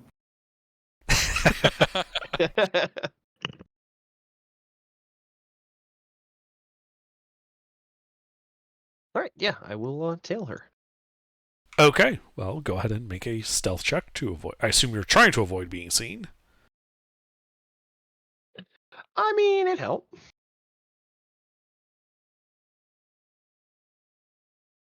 Yeah, you follow her. She walks a couple of blocks away to the nicer, more aristocratic part of town. She stops at a small, I should say, like a small-ish, like row house. She walks up to the door, opens it, and walks in. She doesn't key it at all? It did not appear to be locked. Oh, that's good to know. All right. I'll just wait for, a little bit of light shows and then start heading back.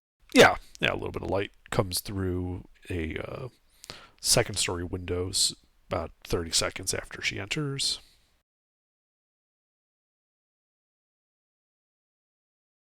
All right. I'll head back, noting the location. Mm-hmm.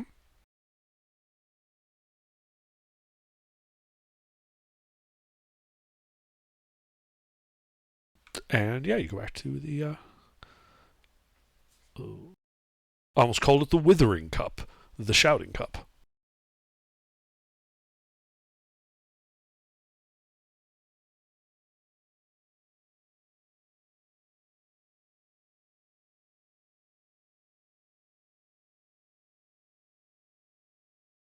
And then you guys go down for your long rest. Now it was just Freeman and HK looking at the door, right? Correct. I don't know. Stone Soup probably didn't come with us. She probably went with Lucina. Yeah. Okay. HK, do you actually sleep or are you just, like, inactive? I go into inactive. Okay. Oh yeah, So- I get vivid dreams. Sort of. I need a charisma check from Freeman. Or a charisma saving throw, sorry. I finish a long rest if I spend 4 hours in a inactive, motionless state. So I power down. Is this a spell that targets only me? It's not a spell. Okay. So the ring wouldn't affect it? Correct. That ring would not affect it. Charisma saving throw? Charisma saving throw. Oof. You have a especially vivid dream, which you dream like that you're in this city, but it's a bit like the proportions of various buildings and streets are odd, and there's a distinct lack of people. Shit, I'm in the mirror dimension. There's, during the stream, there's a bit of a rumbling, and you hear what sounds like 1,000 voices screaming in terror. And then suddenly silenced. As this worm comes barreling through part of the neighborhood you're in, heads hanging off of its tendrils, just screaming in terror and pain. Nothing good ever happens in this city. That is interesting. Can we kill it? Well, you're not in my dream. I don't dream, so it doesn't matter. Exactly. And Well, as I'd it like to dreams, avoid we it can at all kill it. costs in my dream. Well, as it passes by, I need you to make a wisdom saving throw at this point.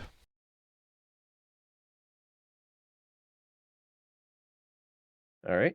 Ring it all or no? Say again? No, not a spell.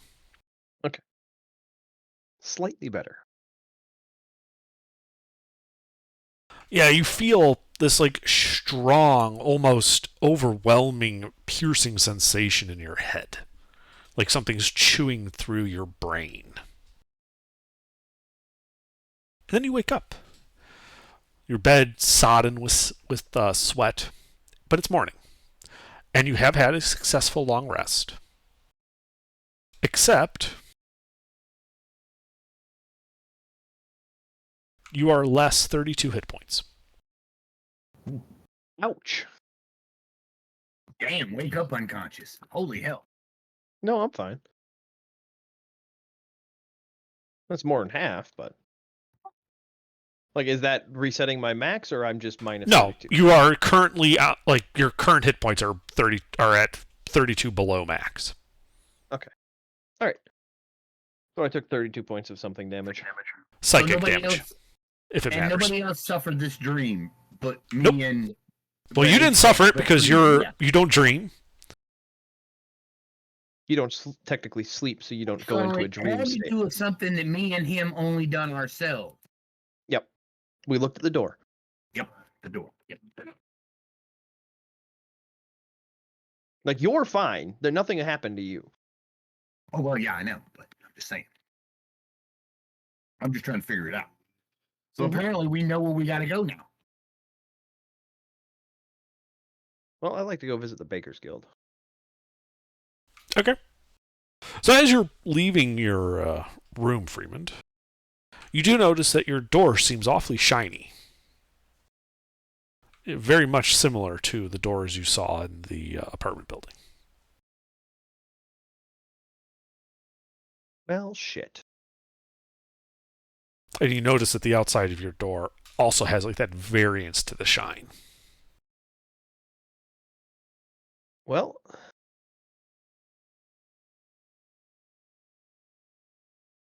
I'd like to take my carpenter's tools out. Mhm.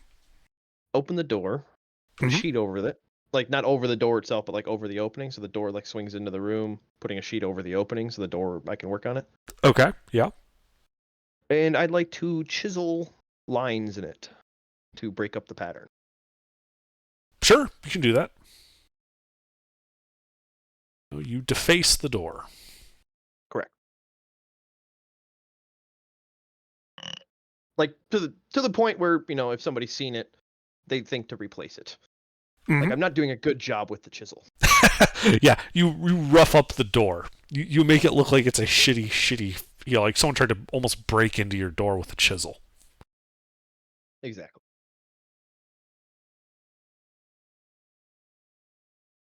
Sure, that took a little bit of time. Yeah, it did.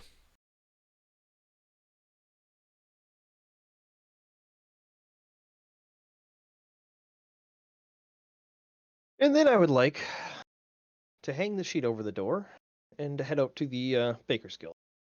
Okay. Do you tell us any of this?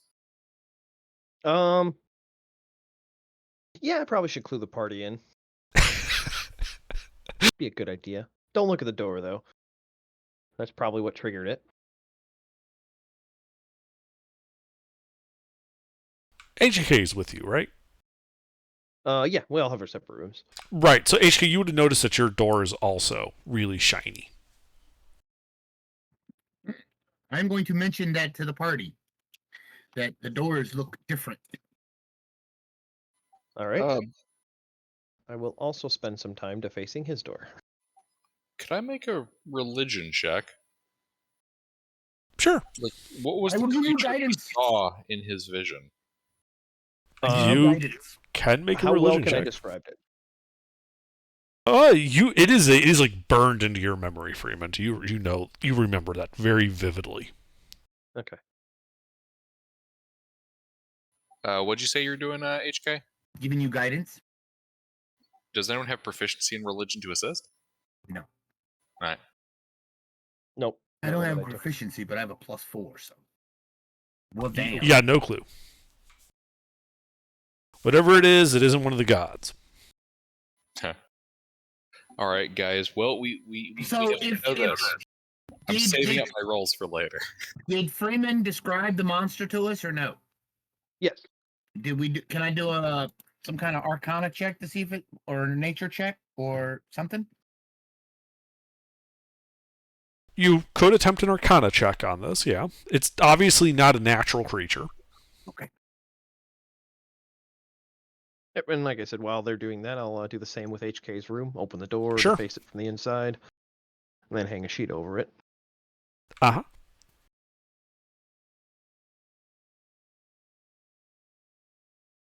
You have not heard of any such monster, HK. It does not match anything in my database.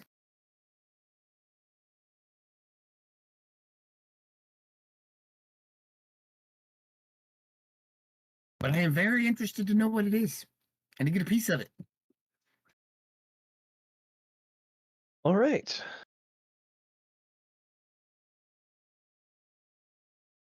Well, part of the morning goes by with all of that, I'm assuming. Yeah, it probably takes you about an hour per door. Okay.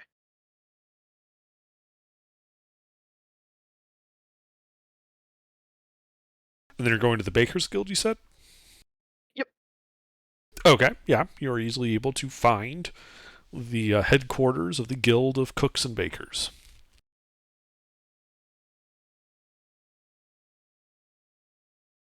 When you walk inside, there's like the usual like administrative area at the front. You see this reedy little gnome with a big tall chef's hat instead of the usual conical hat sitting behind a table. All right. I'll go up to him and see if I can get his attention. Not being too aggressive or anything. Yeah, like he saw you come in and he's just like waiting. Oh, for he's you to not come behind up. a book or anything. Okay. No. He's just like, hey, what can I do for you? Well, I heard you're the ones to talk to about bones. I guess we use bones. Lots of recipes call for bone meal and other such things. Soup bones are great. Mm. What exactly are you trying to do? Well, I got a special request. I was wondering how good you guys would be for bleaching skulls. I have some trophies. I was wondering if I could get them, somewhat converted and Okay. preserved. Figured you guys would be the best ones for, dealing with bones. What? Why in the world would you think that? That's Well, weird. you work with bones. Sure, we work with bones. We don't like bleach them or anything. That'd be more like the hunters and trappers. Well, I had another line of questions too. I was wondering about the boars you guys get from is it carved boar? Carved boar? Yeah. I mean, it's boars, yeah. I was wondering if I could possibly take a look at the ones you got from last night.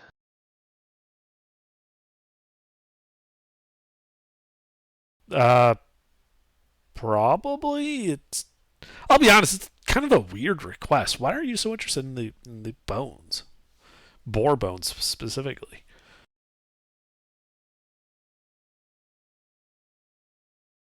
Well, we ate there last night, and it didn't. The meal didn't sit too great with my friend over there, and so we were gonna do some investigation of the bones to see if there's anything weird about them. You know, weird adventure stuff, superstition, and all that.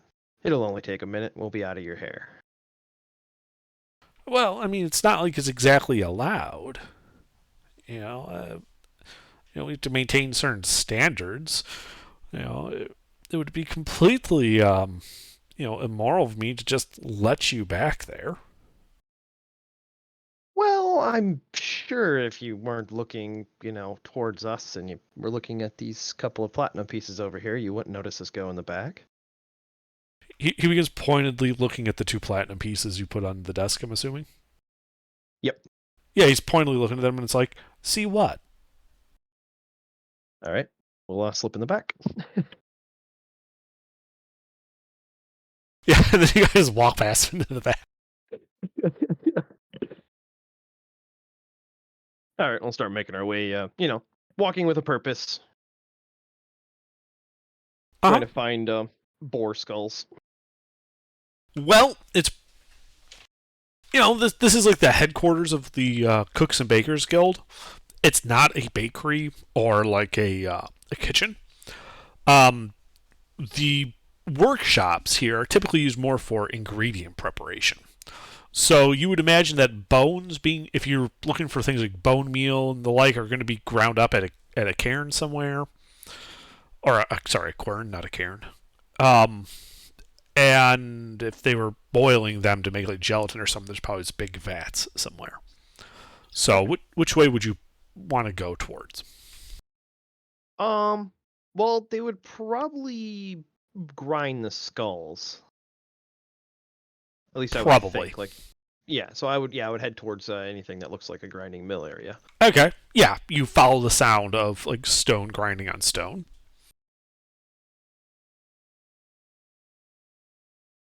And you emerge into a door. It's in the back.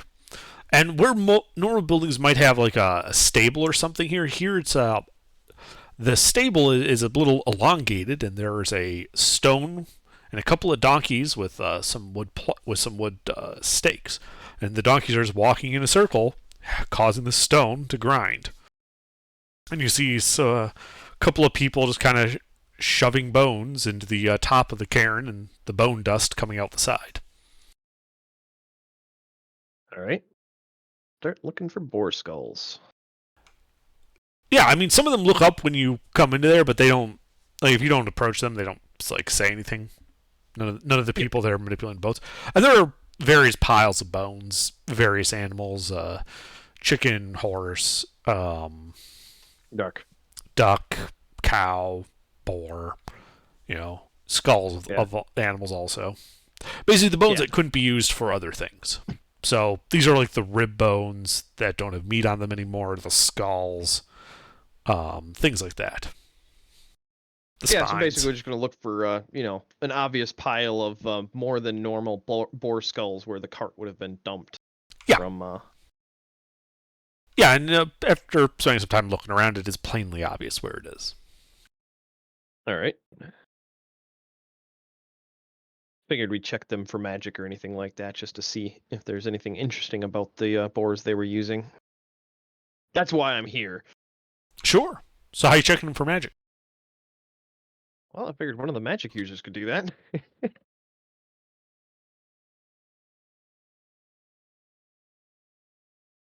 Mister. Yeah. What? You're up. What was it, huh? Sorry, I was in the kitchen. What happened? Well, this giant bone skeleton monster started attacking us. It's your turn. Oh, we rolling an ish? No. Well, then I'm going to attack the monster. Investigate the bone crusher for bones of the boars from last night and see if there's anything funky with them. Yeah, we're checking out the boars from our dinner place last night to see if there's anything interesting about the bones themselves. See if they have any sort of residual magic or any bullshit. You can roll with advantage. I'd be helping you. I just wouldn't be doing much on the magic side of things. I'd basically be picking through the pile. Yeah, this looks like dinner. Well, shit. So 31. Okay. So you're looking through them, and most boar, is wild caught and involves a lot of fairly traumatic things you have to do to bring one down in medieval times. You couldn't just shoot them. Right.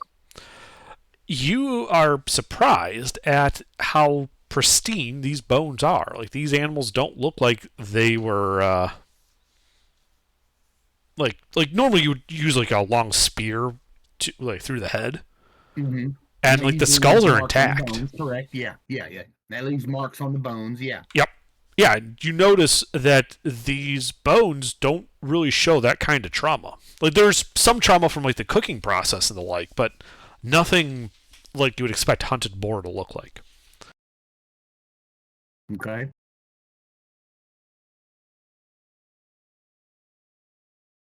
So does it look like these boar were like maybe tame boar, maybe, or something? Maybe. Like, what I'm telling you is that normally boar is not you don't normally farm boar. You hunt boar. True. And normally they live in forests. There are no forests around here. And these boars also don't show the typical damage you would expect of hunted boar. Okay. I'd do something magic end of things too. I don't know what you have for magic stuff. Magic. Yeah. I don't think I know that spell. Let me look. I think Lucina does, though, don't you? Or is that the other person that's not here? Have what? Detect magic. I mean, I have it. Oh, no, I have it as a ritual. Yeah, I have it. I can cast the ritual. All right. I can ritual cast detect magic. Do I find anything magical on the bones? So when you ritual cast detect magic, yes, there is a faint residue of divination magic on the boar bones. Not the other animals in this room, just the boar. Divination, huh? Divination. That's weird.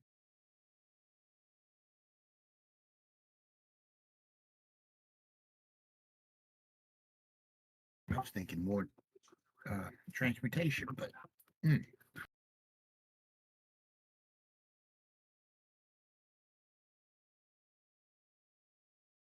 Interesting. So I wasn't wrong to check the bones. Right. I was genuinely thinking I was going on a wild goose chase for this, but it was a good check. I mean, wonder where they get their boar from.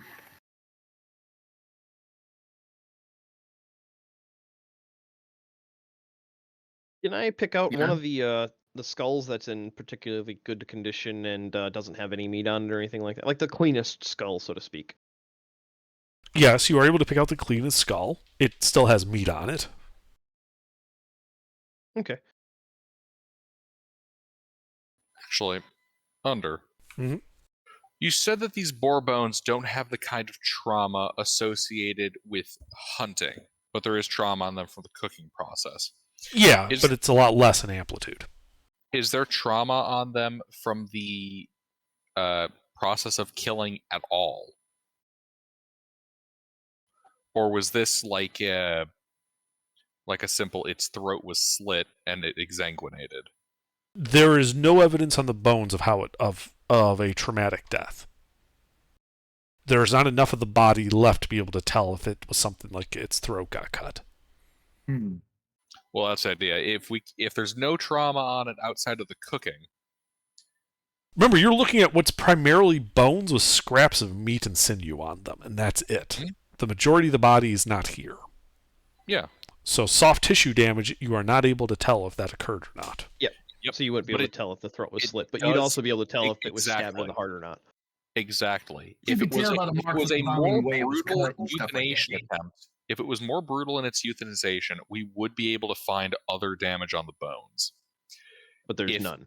If it was euthanized with relatively little struggle, or with, say, I don't know, magic of some sort, it's less likely to leave that kind of damage on the bones. It'd be all soft tissue.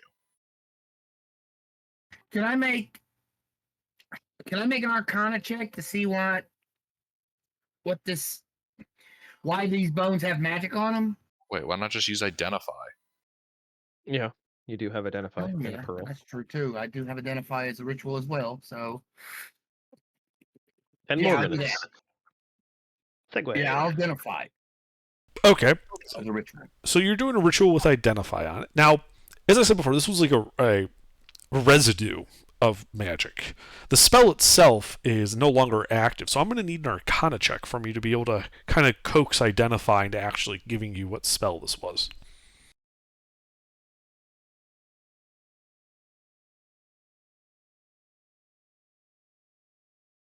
Son of a bitch. First check failed. Damn it. Yeah, you are unable to determine. The magic is simply too faded. You cannot determine what spell it was. All right, then.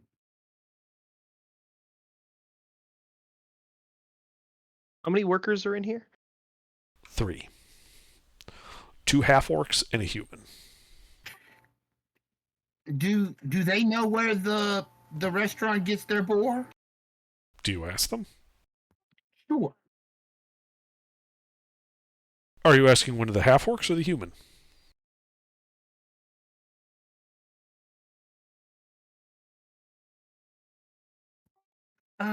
Which one y'all think? The half-orcs probably, right? Or the human? That makes no difference to me. I think any of them will give you the same answer.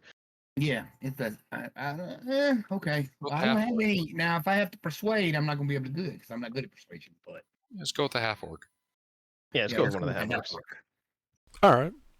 Yeah, the half-orc kind of leans on his shovel, but is like, well, we don't have any forest nearby. I assume they import them somehow. Can't imagine how they can sustain it, though. Magic's probably involved. Wizards all over the damn place in this town. That makes sense now. All right, we're done here probably then. Probably some kind of transportation spell, but that wouldn't be divination, is it? No. You would know that most teleportation type spells are conjuration. That's what I thought. See, that's what my assuming was in the first place. Either conjuration or transmutation, but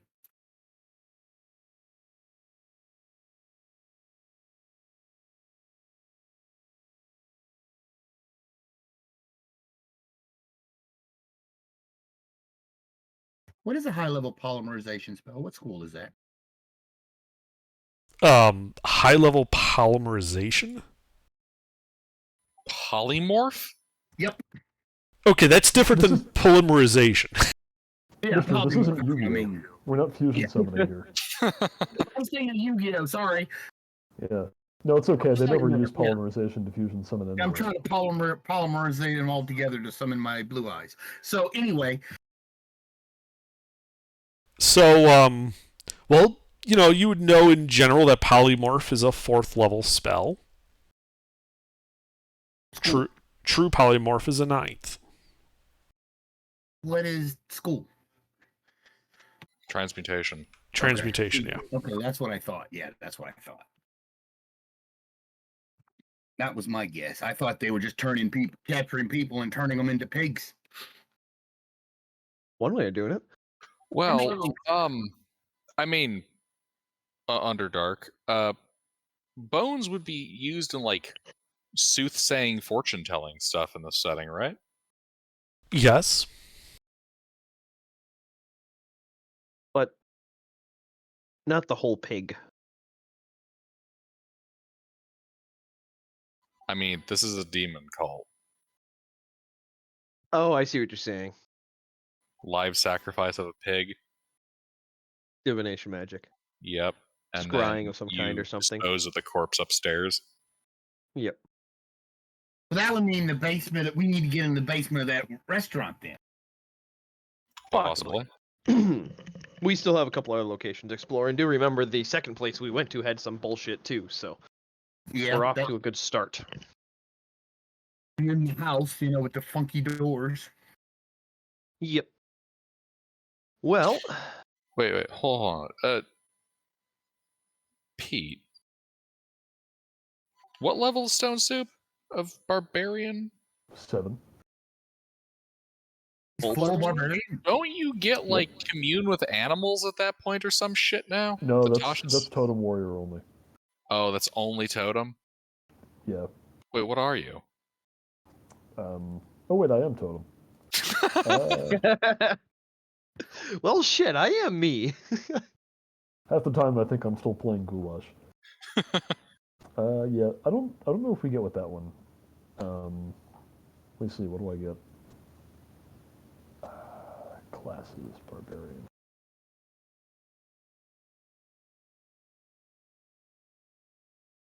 Oh shit, commune with nature is 10th level. Yeah, it's not a Dorado. Well, that's unfortunate. So we just gotta get 3 levels in the next week. Well, okay, hold on. We need to get 3 levels in the next week. So let's take a look at the city, convert commoners into XP, and then transmute them into levels.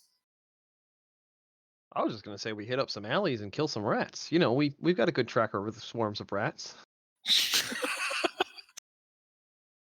The rat pack down in the south side of the city. All right, we'll head out. You came down the wrong alleyways. Squeak, squeak, motherfuckers.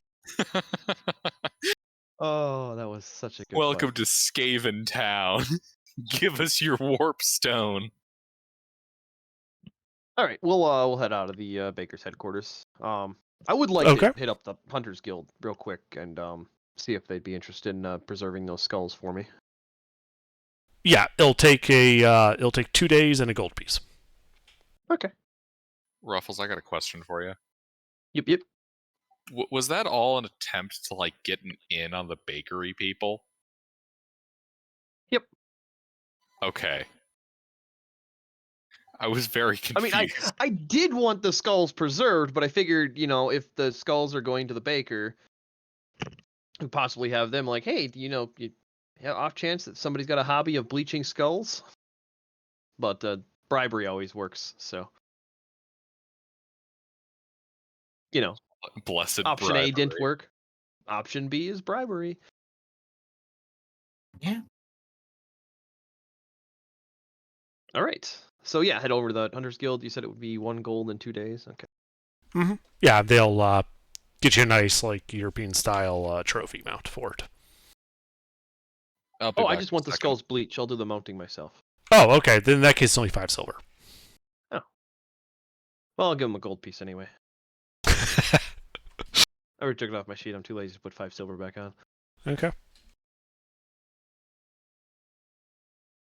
All right, on to the slums. Apartment buildings number 2. Okay. So yeah, you guys walk outside the walls. The building's getting a little smaller, closer together, a bit shabbier looking. Still not like horrible conditions. But definitely the lower class part of town. The people also looking a little rougher. Their clothes not fancy. The shop's more basic, less less pomp with them and all that. Yeah, you eventually arrive. It looks to just be like a plain tenement block. 3 stories tall. Almost like picture like a motel. It's not like enclosed. Each apartment opens to like a balcony that then goes around, and you can just go up to it and go to your apartment that way. Does that make any sense? I'm sorry, repeat. I was reading something. So the tenement building is not like the last one where you like walked in and there's an office. It's built more like a motel, where Okay. on the east and west side, like the building has like a wall going down the middle inside, and there's an east and a west side. And on each of those sides, the outside is like a balcony, and the door then to go into an apartment is right off that balcony. And you would basically go up some stairs to the floor and then walk along the balcony to your apartment and then go in. And the office is like down front, kind of. You don't see an office. Oh, okay. Well, look for the cleanest door then. Okay. Yeah, you see you're looking around like the first floor? Yeah. Whatever door is in nicest condition is obviously the person in charge. Yeah, you find a door. It's looks to be have been painted recently. It's probably the nicest looking door here. They painted it like a nice bright red color. Oh. A little bit of irony red? Exactly. Ah, excellent. I knock.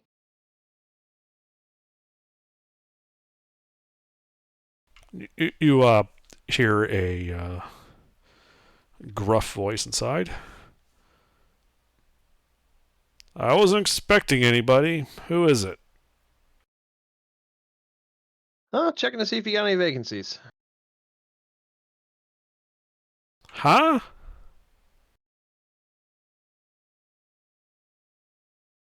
Checking to see if you got any vacancies. The door opens. There's this half-orc dressed in leather armor. He's like, why in the world are you asking me?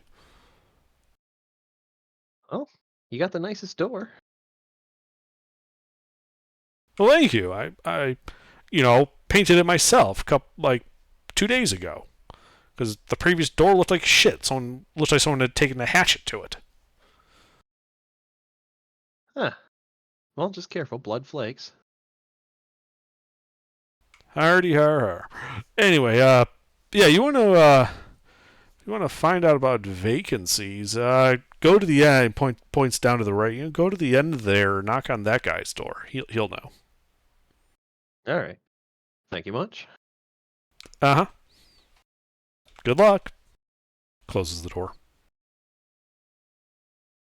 All right. I'll head to the door he signaled.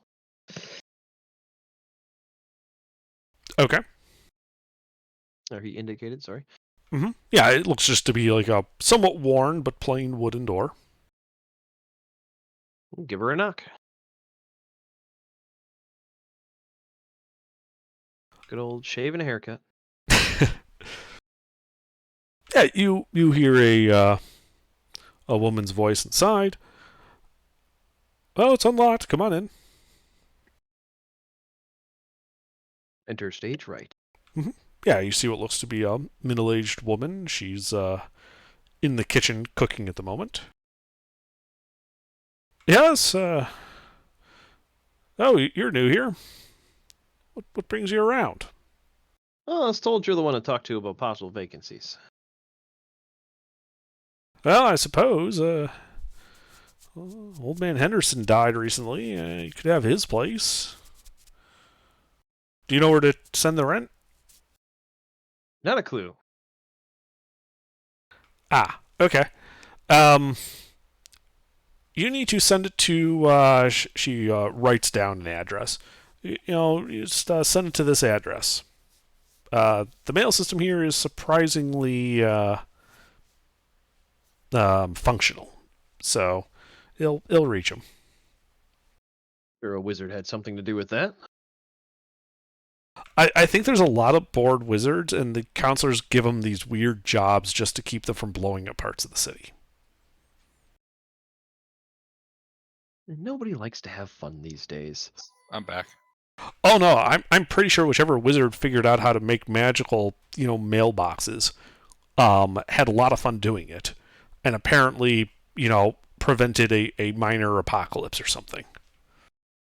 All I know is nothing can damage the mailboxes. Literally, people have tried. Nothing damages them. Nothing sticks to them. but you drop your mail in there, and it ends up on the stoop of the person that you wrote the address on. Neat. Snowplow drivers hate him. Magical mailbox. Beat that three. What have I walked back into?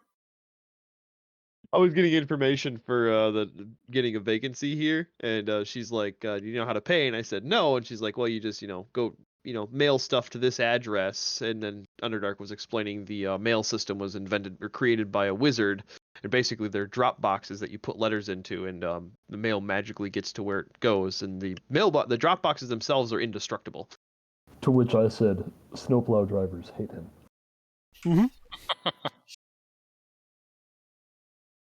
But anyway, I'll take the address and information, and then I'll ask her. So, which building or which room number is it?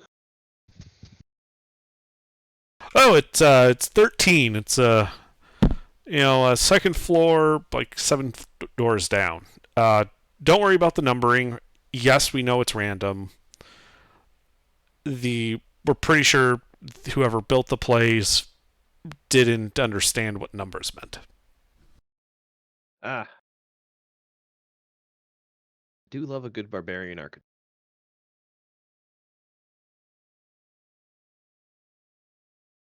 Anyway, yeah, so rent is 5 silver a month. Damn.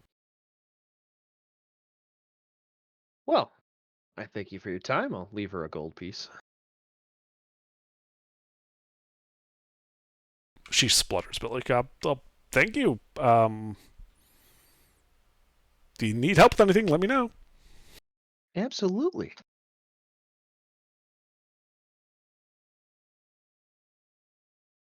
All right. Well, we'll go check out our housing. Okay. Just give her a quick look over, assuming we're not going to spend much time here. Got the address. That's all I need. Gotta look the part, right? Yeah, we'll go up to the second floor and walk down 7 doors to door number 13. Which is between door 26 and 50. Naturally.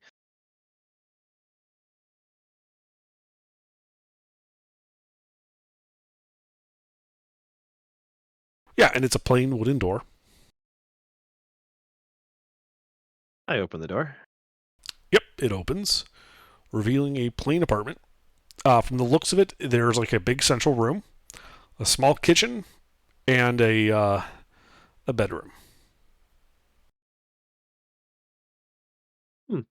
Not bad for 5 silver a month. Location is terrible, but the price is decent. There's also this somewhat metallic odor in the air. Like iron? Yes. Blood. Well, she didn't say how he died. I'm assuming he had a rough life. Take a look around the apartment real quick. Sure. HK, turn your headlights on.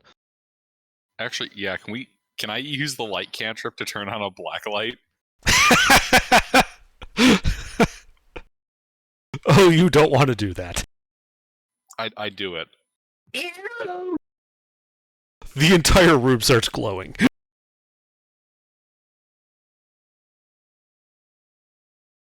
Ah, yes, forensic science in the medieval times. Lucina Excellent. is just going to step out of the room.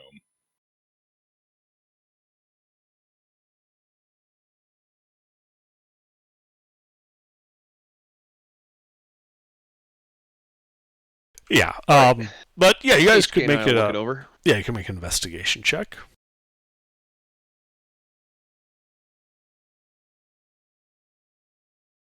HK, we're up. Okay. Make an investigation check. Correct. Okay. I am aiding you with our forensic science investigation. I can get proficiency in medicines checked by the end of this campaign. Just from all the assistance in the investigations of shit.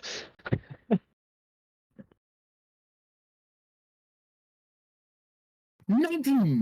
Yeah, so you notice that the smell's a little bit stronger coming from the bedroom. And as you're looking around there, you notice that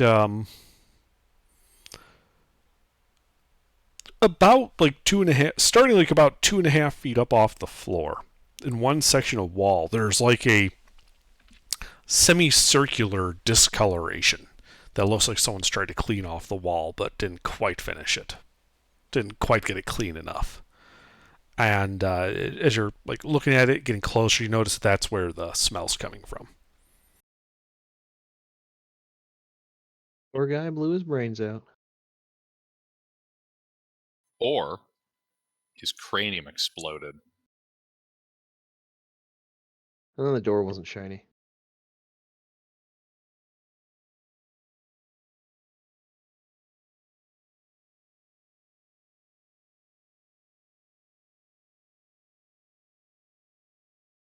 All right. Well, we'll head to the address that we got from her.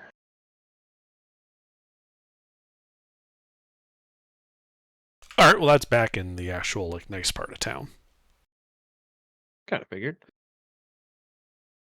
Based on my little trip to what's her face's house, Cynthia's house, is that in the same area? Would this be the address to her house possibly? Like would I, like from the little bit of streets that I was walking up and down picking up the names of, is this a name that I recognize? Yeah, you're pretty sure, especially as you get closer and you're able to kind of coordinate like which house exactly is which number. Yeah, you're pretty sure this is the counselor's house. Ah, okay. About how many house or tenants were in that block of apartments? 30. 10 per floor, 5 per side. 3 floors. Not bad.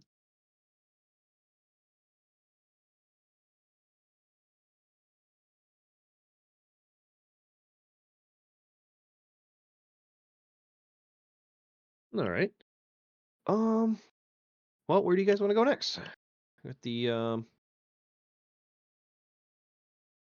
bathhouses or bathhouse and the florist. Yeah, let's check out the bathhouse.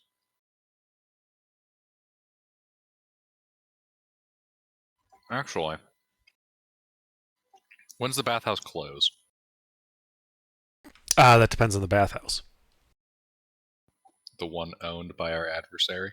Oh, what I mean though is you'd have to go there and look and Ah. see if they've posted hours. We go there and look. Okay, yeah, spend another couple hours. Fortunately, this one's actually like at the edge of the upper class area. It's actually somewhat close to the docks.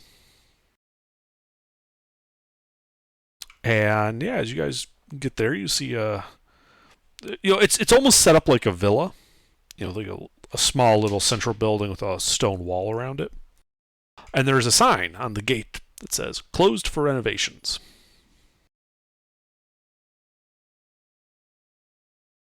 Oh, yeah. Yeah, they're at the bathhouse. All right. Well, if this city is as bureaucratical as I think it is, I'd like to check the front of the building for a work order. There is one, in fact, posted there.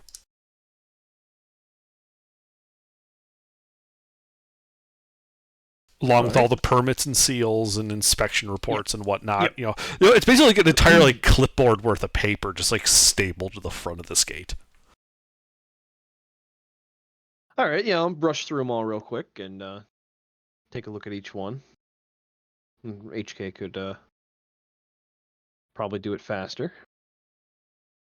Okay, what are you trying to get out of this? Anything that stands out. Okay. Anything Well, that wouldn't fall under the normal classifications of what you'd get for a permit for a bathhouse. Like anything that stands out, like, as an oddity that they have a permit for.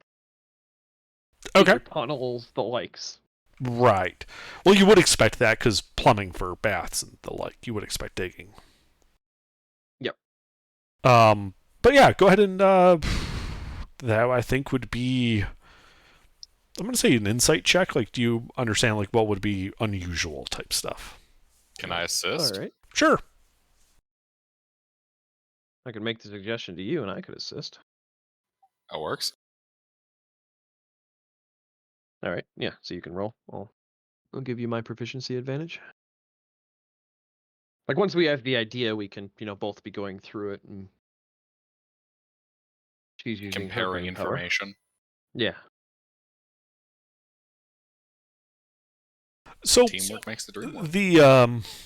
sure, looking through like the permits pulled don't exactly seem unusual for an upper class bathhouse. What does stand out to you though is that pretty much all of these permits were gotten within like a day, which is pretty unusual for a city this bureaucratic. You would expect it to take some time to get the permits approved and whatnot. Somebody used their power to pull strings. That's probably obvious. I mean, Right. here's my question. Was this recent? Yeah. What's the dates on them from right now? They would be dated about a week ago. Oh yeah, recent. Does it coincide with anything that's happened? There's nothing really that has happened. True. Like we're going off of the word of one counselor. You could make a Arcana check on that. HK.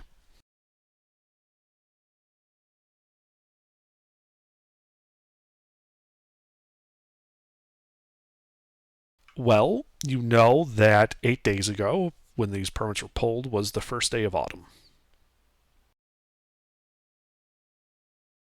Is this auspicious? Yeah, it's beginning of winter, the solstice. A lot of rituals are done then. So I wouldn't know that. My character wouldn't know that, but that's what it is. Your character actually probably would know that.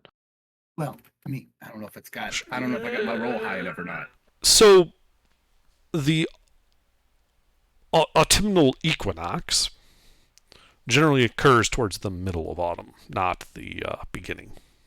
Oh, okay. But if they pulled the permits at the beginning of autumn, the building will probably be closed through the middle of autumn. So any big rituals that they want to do and the boars were practiced that they were leading up to. Wait, hold on. Autumnal equinox. And the thing was a giant demon worm? Yep. Yeah. I mean, symbolically, I think there might be a connection there, given that fall everything Well, begins to decay. yeah, there's Worms are definitely a associated connection. with decay. Magical power is stronger, so they say, on the equinox. Well, not just Yeah. that, but it's like a thematically appropriate season for what this creature seems to be. Yeah. Yep, that too. Okay. Is there so you said this is like a gated area? Well, like the There's a- bathhouse itself has like a gate and like this little stone wall, and then there's like a courtyard, and then the actual bathhouse Okay. itself in the center of the plot. Can I hear anything over the wall that sounds like construction work? Yes. Okay. Let's wait for the night. Yep. And visit the flower shop. Yep, we'll head to the flower shop. I think we should also probably think about switching our long rest cycle.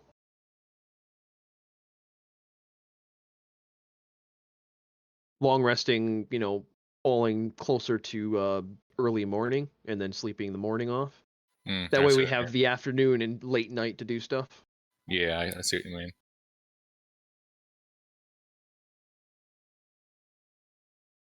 So off to the florist. I need to get my beautiful bride a bouquet. What kind of flowers do you like, Stone Soup? I'm not sure. I'll have to look at all of them. All right. Let's go, my honey. All right, so you guys arrive at the florist's. How tall is Fremond? 4'2". Oh my god. Short king, opposite tall queen. Stone Soup attempts to lock elbows with you, but you're not tall enough. You can't reach. He's getting choke held underneath her arm. She's just carrying me like a fucking football. Yeah. Or like a pursed chihuahua. Yeah, they just hold hands like a mother and child. That's what I was thinking. That's why I went with Stone Soup instead of Lucina. Because it's all the more, distracting. Distractingly comedic. Yeah. You get a lot of raised eyebrows, and they won't think too much past the, man, that's an odd couple, not the Now questions there's that a we're man actually who knows asking. what he wants. I don't even gotta bend over to have a good snack.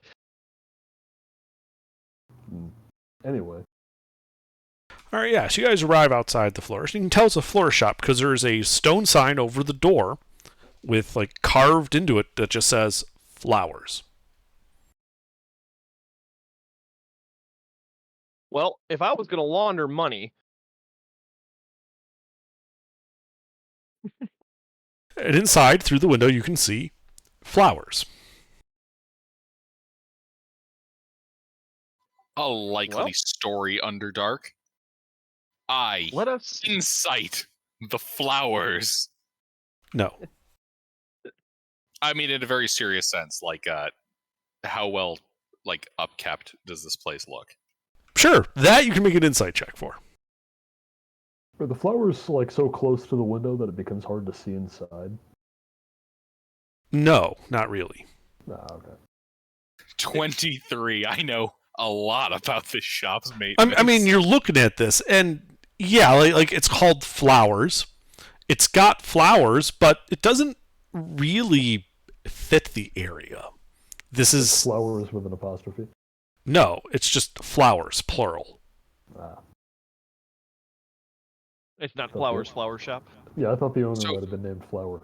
How does it not fit the area? It's not fancy enough. Like you would expect, like in this area, since actually isn't all that far from the bathhouse. You would expect this to be kind of upscale, almost pretentious looking, because it's a flower shop. And instead, it's almost like somebody like grabbed a bunch of cheap, shitty flowers, threw them in there, named the shop Flowers, and plopped it here. It like people walk past it and no, you don't see anyone going like in it. Through the window, you do see what looks to be a dwarf sleeping like face down on the counter inside.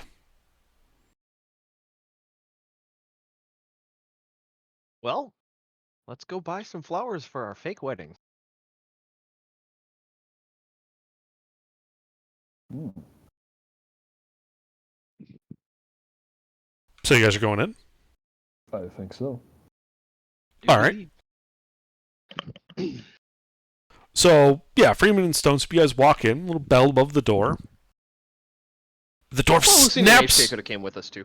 Okay. But I assume you guys are coming in first. Yeah. Yeah. The door snaps awake, yelling, "You don't let that time out!" Oh, you notice he's also got this battle axe in one hand now that he grabbed. Oh, he sets it down behind the counter. Sorry about that. Woke me You up must sell suddenly. some very large flowers here. No, Good. all of our flowers are Good. small and easily killed should the need arise. Ah, okay. Oh, I take it that this dwarf has the superstition against trees and other kind of plants with root systems. No, that's ridiculous. If they're plants, you can burn them, cut them down. They're not a threat. What can I do for you guys today? What brings you to the flower shop? You want to tell them, honey? We're eloping and we want to get married now. That's why we got the cleric with us. You can't do it in We here. need Go flowers. outside. Well, we need flowers. We're not doing it. Okay, well, we got plenty of flowers. How many would you like to buy? Well, I need to figure out which kind I like first. Uh-huh. Well, we've got some red ones over there, some bluish ones, there's some white ones. Look around. If you want to buy anything, bring it up here. Yeah, but I want the flowers to have meaning.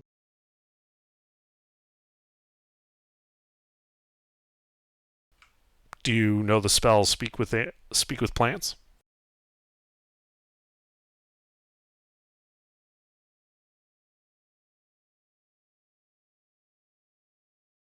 Is he asking me that? Yes. Do I look like I know any magic? Fuck if I know. If it starts asking you to feed it human blood, just kill it before it grows any larger. Generally speaking, yes. If a plant responds by demanding blood, killing it is the proper answer. My point, though, is if you can't converse with the plants, how would you know what meaning they can possibly give you?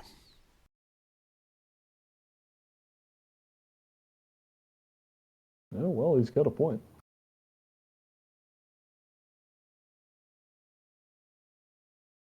I can't think of the damn word, but there's a damn word for it. You're Out of talking about the character. language of flowers. Is it just the language of flowers? I thought there was actually a word defining. Oh, Like- there might be. Yeah, I don't remember what the word is. Do you know what I'm talking about, Under? No. I know what No. you're talking about. I don't know the word. Yeah. Yeah, I could have sworn that there's actually a Floriography. word. Yeah, that. Yeah, so I'd say, more along those lines of, what I meant by the meaning of flower. Something, somebody in your field would specialize in. I don't speak flower. I speak common, and I speak dwarvish. The flowers, unfortunately, don't seem to speak either of those. Well, we'll just have to choose the old-fashioned way. Which one of these do you think looks good with my hair? Are you asking the dwarf or Freeman? No, I'm asking my my fiancée. Well, the lily does bring out the shine in your eyes. Oh, you think so? Oh, Do you yeah. know speak with hair?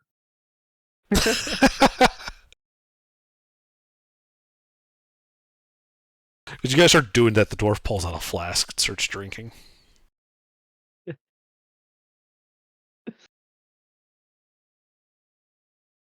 All right, and then as we're going around looking at flowers, I'll mention HK, and start looking around while we're pretending to look around. And Okay, you want me to run a quick scan? Okay, I can do that. yep. Sure. We have our. You're helping me, right? Can I help him while we're miming? Sure. Okay. Yeah, we can help him by feigning interest in different flowers in different parts of the store. And Lucina will just stand by the door, almost tapping her foot like this is taking fucking forever. Well, hang on. Is our resident criminal psychologist here? Who? The person who likes to make lots of insight checks. Yes. Well, this florist seems to be entirely disinterested in his job. Oh, I'm aware. He's either about to he either has a bright career in pyrotechnics in his future, or he's already doing something else. Yep. That's why I'm standing Insight over while we're here. doing the investigation. I'm waiting, let you guys do stuff, and I'm gonna be insight checking what he's doing while you guys are doing. All right. Well, there's HK's Sounds- investigation with our distraction assist. And yeah, as HK, you're looking around, you do notice that, based on the buildings in the area, this is only like the front half of this, this building like we normally have. There is like a back area, a door behind the dwarf that's closed. Operative word being front. Yes, this is the front of the flower shop. Is it the front of the flower shop, front. or is the flower shop the front of something else?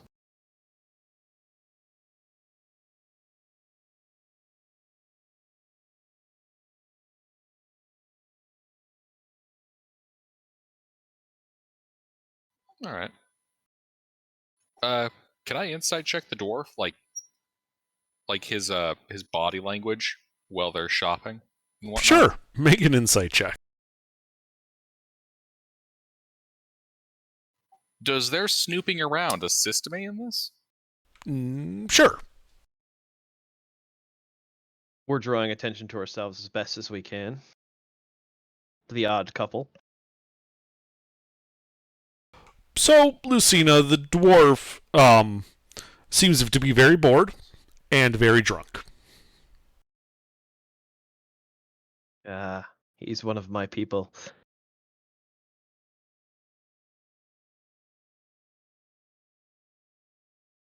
You get the feeling that he does not care if you buy flowers or not. Mm-hmm.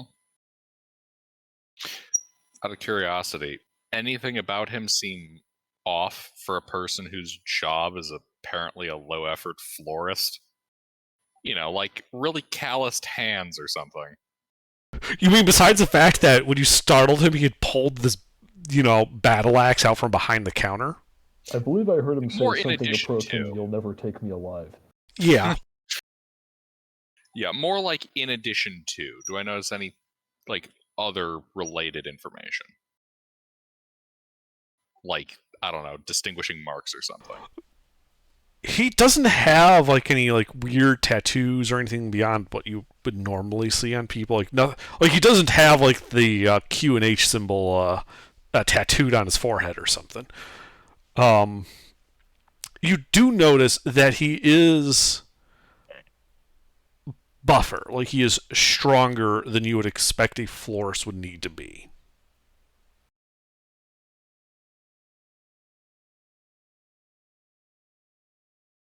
He ain't exactly dainty. Right, yeah. Being a florist is kind of a dexterous profession. He does not appear to be that dexterous. He appears to be kind of a brute. Especially with the way he was wielding that battle axe. Like he was not struggling to heft it. At all. So, I've got a question for you. You talking to me or the dwarf? You. Okay. So, in a situation like this, just because I'm not entirely clear on if this is technically a thing that's even possible, so command lets me give a single word instruction. Yes. Is sleep a thing I could tell him to do? Yes. Is that... Yeah, Lucina's just gonna lean over and tell him to sleep. Okay. Magically laced. Yeah. All right. Let's see. So he has to make a wisdom save. And it's entirely verbal. Yes, it is. It's always a fun thing about that spell. Does his drunkenness affect? Oh, it doesn't matter. He fucked up. That's a good point. He is drunk. And I'm telling him to do something he wants. It's always fun when it's So there's a thud, and he's snoring on the counter. Well, into the back. Yep. I take assuming one of the with lilies HK's and tuck it behind my ear. I'm assuming with HK's investigation, he was able to determine where the back door was. You mean the plainly visible closed wooden door behind the counter? Yeah, that one. Yeah, we'll use that one until we find the secret one. Yeah, you open it, and there's a small storeroom with boxes and various floristy type equipment, most of it covered in dust, and then another door beyond it. That door, however, is made out of iron. Well, that's a good sign. All right. Is there a keyhole or any observation devices to be able to peer through the door? There is a keyhole, but it is not a type of keyhole you can look through. Ah, okay. Well, I'll Yeah, I'll be quiet. I'd like to try opening the door. Okay. This will take thieves' tools because it is in fact locked.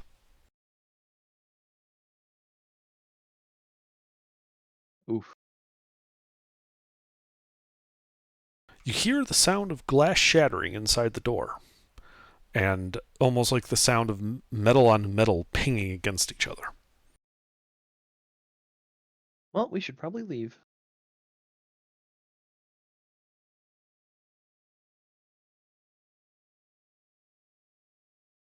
Unless you guys want to stay, I think we should leave.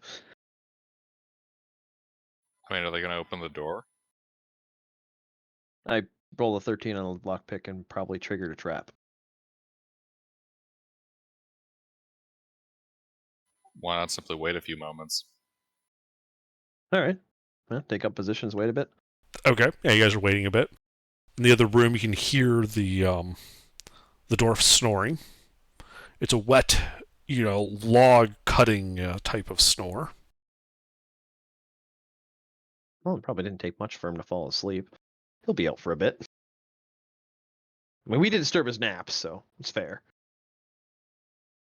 But nothing from the back room after hearing that noise? No, it was a small noise. Like you only heard it because you Ah. were next to the door. Ah, did it sound like it came from the internals of the door, not on the Yes. outside of it? Ah, okay. All right. Well, in that case, after waiting a few moments, I'll try the handle first, and if it's still locked, I'll try the lock again. Yep, the lock's still locked. All right. You can go ahead and try the thieves' tools.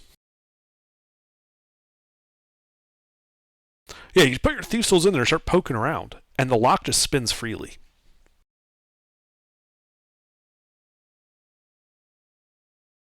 All right. Stone Soup's turn. Wait.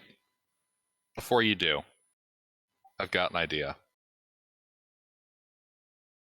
Underdark. Mhm. I'd like to take a wineskin and hold it up to the lock so that the water flows in, and then Okay. I'd like to freeze it with my shape water cantrip.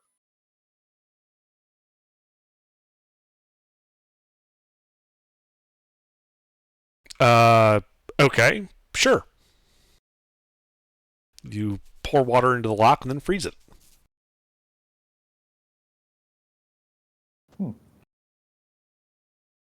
Trying to get it to expand. Mm-hmm. The cold water would expand as it hardens. Mm-hmm. Maybe that would help. Who knows? Well, I I'll mean, leave I already the- busted a lock. Yeah, who knows? Maybe freezing it will hold it in place. I don't know. Yep. Well, I think this calls for a refined approach. So let me see She here. came in like a wrecking ball. No, I said a refined approach. I'm gonna try to punch it, but I wanna do one of those punches where you hit with like the top two knuckles on your fist. Okay. 1 inch I'm punch. trying to focus a lot of force directly into the face of the lock to try and push it out of the door rather than just breaking the whole thing. Sure. I understand what you're trying to do. Yeah. Wait. Time it with his snoring. Yeah, exactly. So go ahead and make your attack roll. Mm.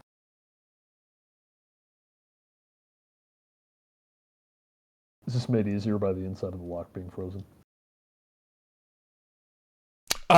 Hitting it? No. Okay. Yeah, the same thought of it weakening the lock, possibly. Oh yeah, like if it has an effect, it might, but not on actually being able to hit the damn thing. Mm. Um. Oh wait, that should have my proficiency. Yes, it should.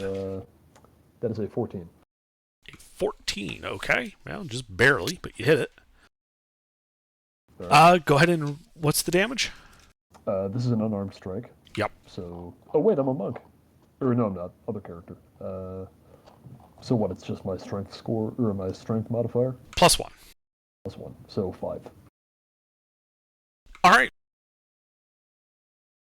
You tap the lock. You guys hear a loud as you hit it. You hear the sound of ice crinkling inside. You hear the dwarf out there. Let's see, what does he do? You hear his snore kind of get interrupted a little bit, and then he continues snoring. All right, I'll try the handle again. Or what's left of it. Wait.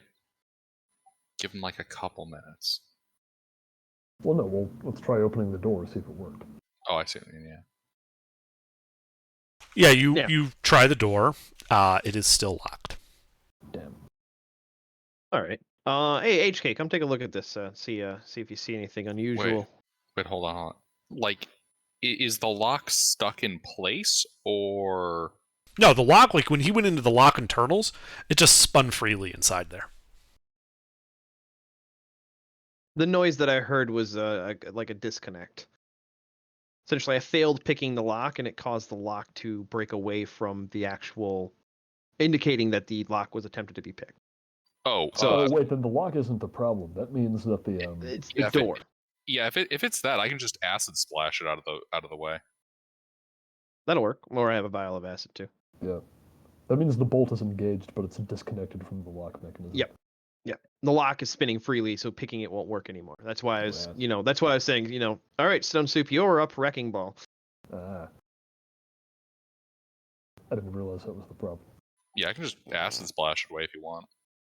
Yeah, just do it in between the door and the wall. Just cut through the bolt in there. Well, it's a Yep. deck save. I don't think the door can pass it. Or No, it's you can just pour the acid into the lock. Oh, he's using the acid splash cantrip. Oh yeah, even better. You start splashing acid on there. The door goes fizzy, fizzy, fizz. Takes a bit of time, like 10, 15 minutes or so. I'm gonna need it. Does that have vocal components? Yes. Can I be timing it to his snores? You can, which will affect the DC, but I still need a stealth check from you. Would this be just a regular stealth check as opposed to like the effect involving my armor? Does it have somatic components? Let me check. Yeah, verbal somatic. Then it does involve your armor. You are moving. Your armor could shake a little. All right. While she's starting to wind up to do that, I think Stone Soup and I should go back out to the storefront and continue our miming shopping. If this seems like it's going to be less stealthy, I'm actually fairly stealthy. I might be better at this. Well, she's using a cantrip magic. Yeah, I'm To saying I might be acid able the to door. to break the door in a way that's quieter than what she's well, not quieter than acid, but Well, what would give me away isn't the acid, it's the moving in armor and actually casting The spell. chanting and jingling. yeah, it's the occasional word and vigorous motion. That's why I was saying we should go back out front and continue miming before she winds up, because we know that's going to be a potential. That way, if he wakes up, because he'll know that he was, affected by the command of sleep, right? Or something along those lines. They're aware of it after the effect ends. Typically, yes. Let's see. So then I'll just cover and say, she must have been bored, she left. Command actually doesn't say that, funny enough. Yeah, it's not explicit, but usually when you're doing it, you're doing it in a context where they would know. What's in a context? It doesn't do anything to remove their memory of you issuing the command. So he'd remember you saying but in sleep the and him manner falling asleep. that but the manner of that command would make it so that he's not immediately going to be like, holy shit about it. Somebody charmed me, yeah. Yeah, less that than more like you did something to put him to sleep. Yeah, that's what I was saying. Before Lucina starts doing acid splash, Soup and I should go back out and continue miming. That's up to you I guys don't if you know want to do that. I don't know what that's going to accomplish. I'm going to be honest. It would probably at that point just be better to have someone else do it than me, because Yeah. it's advantage at -1. Mhm. All right, then why don't I try to actually break through the door What's a good quiet way to do that? Crowbar and a chunk of cloth. I have both. Hmm. Yeah, let me just get a pry bar in there, and I'm going to pry it open very slowly. Okay. So go ahead and make your strength athletics check. Yep.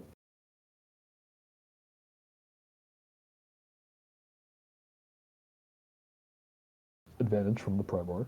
Yes.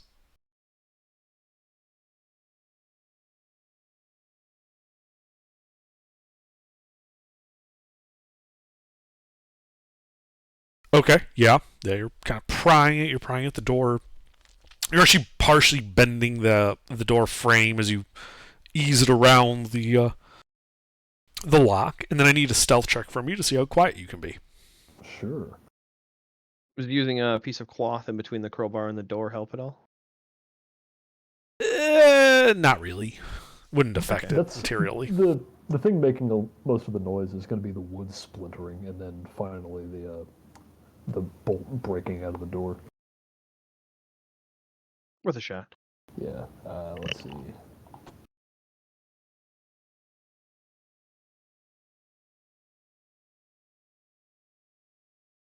Man, these low rolls.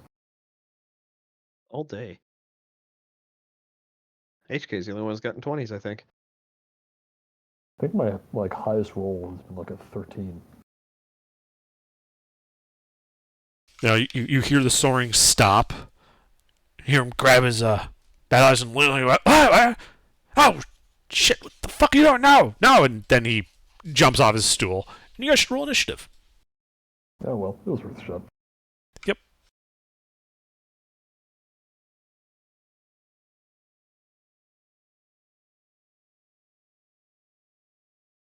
Uses command. Sleep. Oh, stop doing that. Let me see. As long as Lucina goes before him. Yeah, Lucina goes before him.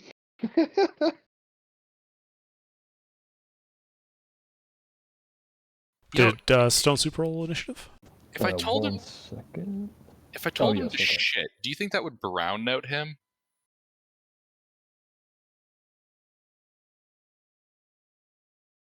Probably would. Hey, now I go first. No. Nope. Lucina Actually, rolled it's Freeman, you, Lucina, HK, then the schmuck. Oh, Freeman rolled higher. Okay.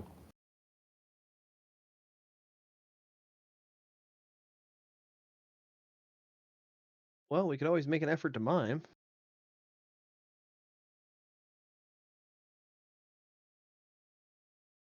Oh, what? Have the two of you making out in the fucking back room? Yeah. Or, walk out and be like, we thought there was more flowers back there. Sorry. One of the two. No, I think we need to put him to sleep a little bit more permanently.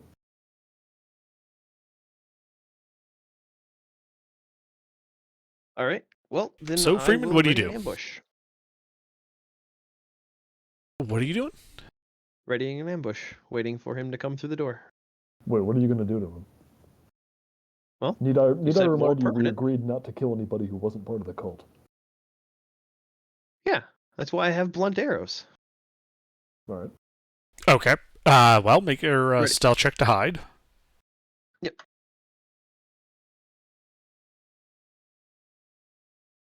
Uh-huh. Anything else? Yep. Readying an attack with a blunted arrow to knock the dwarf unconscious. Okay. Soup. Okay. I would like to do more or less the same thing that Freeman is doing, except I want to ready an action to grab him and clap my hand over his mouth. You do know he's direct line of sight of you currently, right? Oh, he can see me? Well, yeah, he's at the front desk. There's an open door, and then Oh, well then forget it. I'll what just the run over there and do that to him. no one closed the door. It's true, nobody said it. Yep. That might have It's helped, not in actually. writing. I was going with the assumption we were being stealthy by closing the door, not. I thought you guys stated, were just assu- being quiet. assumed. Yeah. Mhm. Not stated, just assumed because we're snooping around. You wouldn't leave the door behind you open. Assumptions make an ass out of you and me, I guess. It's also the case that closing a door tends to be noisier than leaving it open. It's true. Yeah, that's also true.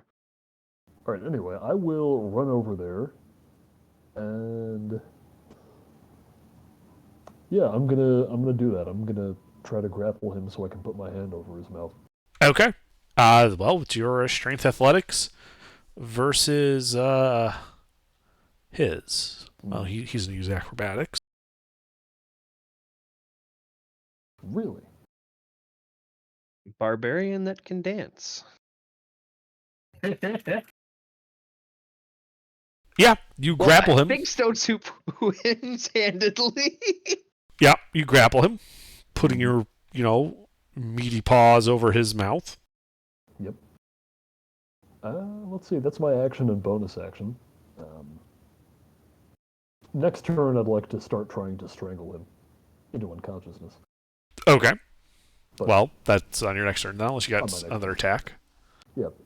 With what remains of my movement, I'll drag him back out of the front of the store and item interaction. Close the door behind me. You can absolutely do that. By the way, his battle axe was over there, so he's unarmed at the moment. Excellent. All right. Well, now he's out of sight and soon to be out of mind. Yep. And that's my turn. All right, Lucina. Oh, also, technically that would have triggered Freeman's thing if you wanted, because you did drag him in there. Yeah, somebody just want to knock him on the head with something. No, I won't. If Stone Soup's got the grapple, I wouldn't. Okay, I'll still keep the crossbow ready. sure. All right, sorry, Lucina. Go ahead. Oh, right. How injured does he look? He doesn't. No one's hit him. No, he's command. You know what? Yeah, we'll accelerate the process. I'll tell him to sleep. Okay.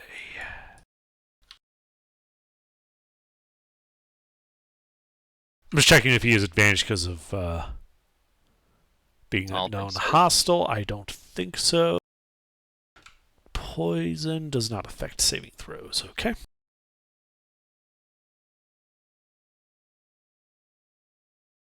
Oh, what, he's poisoned from drunkenness? Yes. Intoxication is treated as poisoned. That's great. Apparently, he's got that post-nap angries. Yeah, grabbing him and dragging him, into the back is kind of angry generation. Yeah. Yeah, Lucina's gonna walk over to the door and is it a push door or pull door? This side is a pull door. You're talking about the wooden door to the front of the shop, right? Yeah. Yeah, that's a pull door from this side. Yeah, Lucina's going to block the door. Okay. Anything else? No. All right. On his turn, he's going to tilt his head back and look at you, HK, because he's a dwarf. Who? Or sorry, at Stone Soup. And he's going to, in your grip, he's going to kind of, lock eyes with you. And he's going to let out a psychic blast. Really? Okay. Uh huh.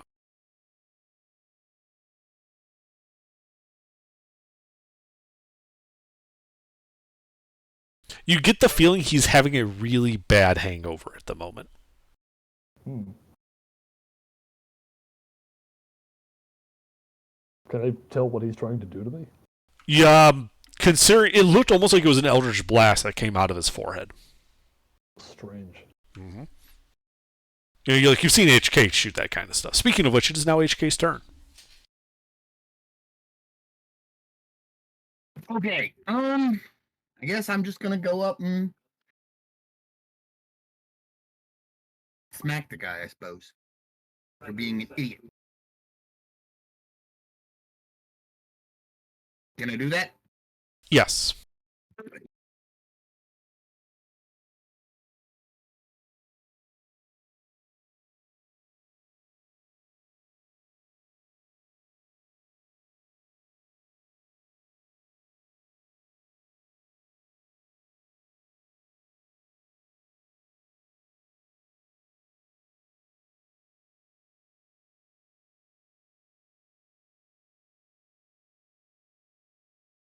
I miss.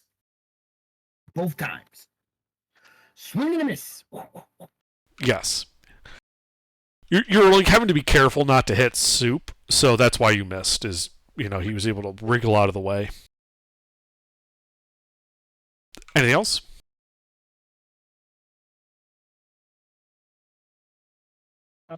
Yeah, I'm gonna cast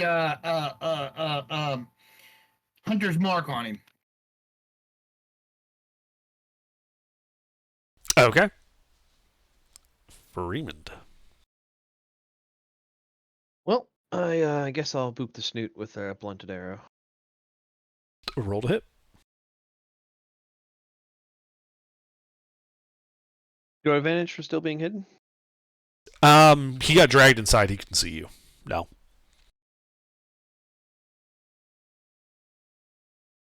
Oh, you were hidden from his original position, but not this one. All right. You do not hit him. Slimy sucker.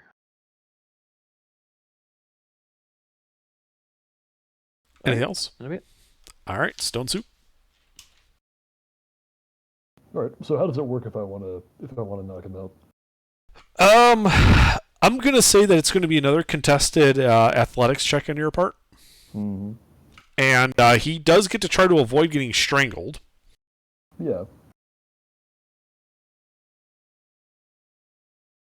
Probably not very well. Yeah, and if you can do that, you can basically, instead of him holding his breath, he'll essentially be suffocating at that point. Should he Makes fail? sense.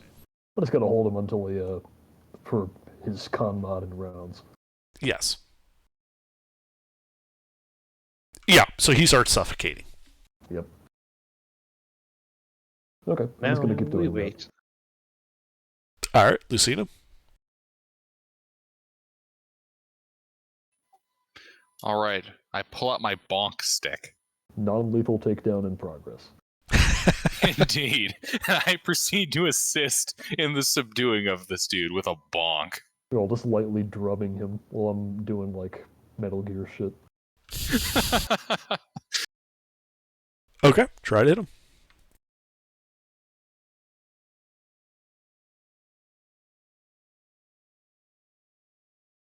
I actually gotta look up what this is. I don't often resort to such crass means of rendering a person unconscious.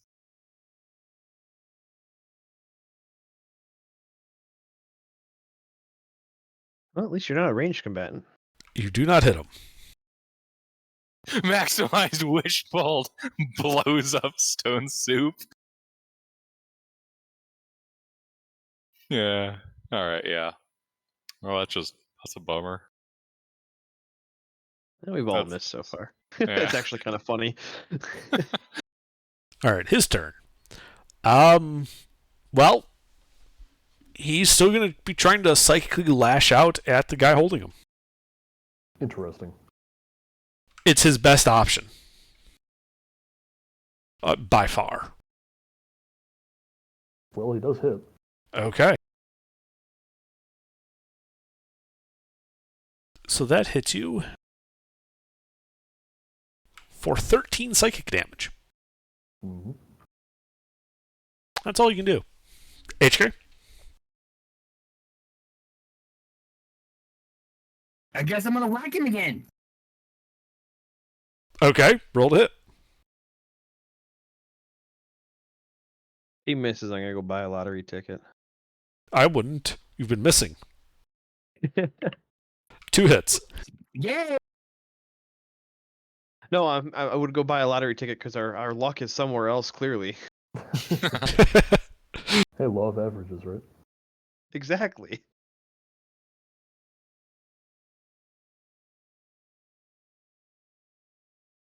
Yeah, I lost my job today, but it's okay because I'll win the lottery tomorrow. 25 points of thunder damage. All right. There's a loud clap of thunder as you punch him. He is injured. I think the point of this was supposed to be quiet. Yay!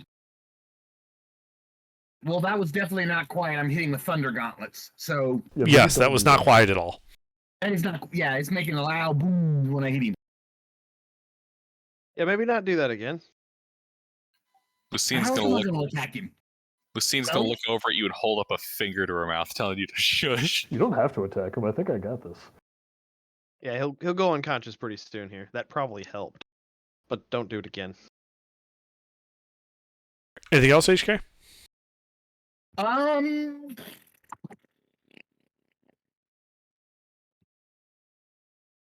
No, that's it. That is it I can do. All right, Freeman. The door open? The iron door is just open, like it was popped out of the frame, and it's just hanging there. It's not like you can't actually like go through it, but it is ajar.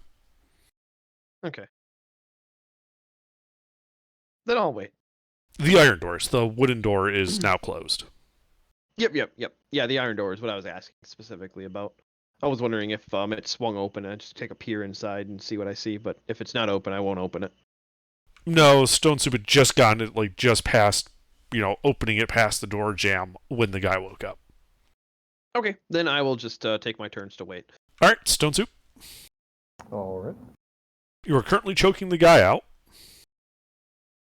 He's still suffocating. I keep doing that. If he's not even trying to escape, then I don't have to do anything. I mean, he is, but not like using his action to do it. Yeah. I feel like he might have better odds of escaping if he actually did that. He's not going to... Like, even if he hits me every time, he's not going to do enough damage to me to stop me from doing this.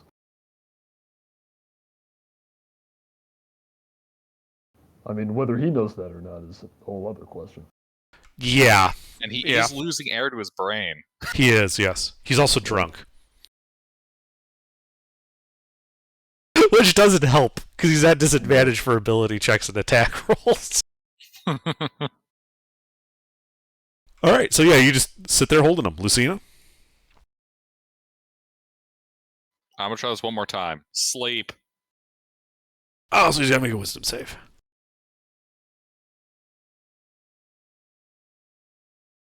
What's the DC? What do you roll? 15. Isn't that a second level spell? It's a first level. Command is a spell. first level spell. Okay. Fucking bastard ass son of a bitch, donkey balls, motherfucker. You should actually let me knock him out, because I think he'll stay asleep longer if I do that. Yeah, fair enough. Yeah, he'll be unconscious versus under the effect of a spell. Yeah. At least an hour. Making me waste a fucking spell slot, you piece of shit. Anything else, Lucina? No. Okay, his turn.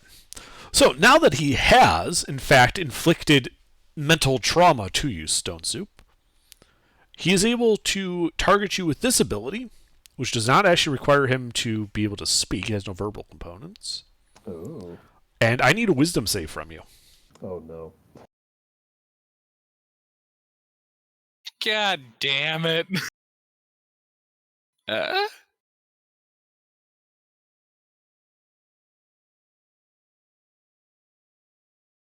Gotta be lowercase. I know, I just gotta be faster to let go of shift. So you take 11 points of psychic damage and are now suffocating. That's fine. What? He's suffocating. I can hold my You breath. he has erased your ability to breathe from your brain. No, don't worry, I'll remember. Looks over at Stone Soup. Command. Breathe. He can tune.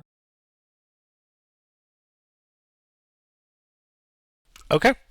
But that's all he can do on his turn. HK. I think that's 2 rounds now. So it didn't. So Stone Soup didn't take Yes. care of it, right? We're on our way. We're on our way. Don't be noisy. We're trying to be covert. Don't be noisy. Okay. What? I can't hear you. You're whispering.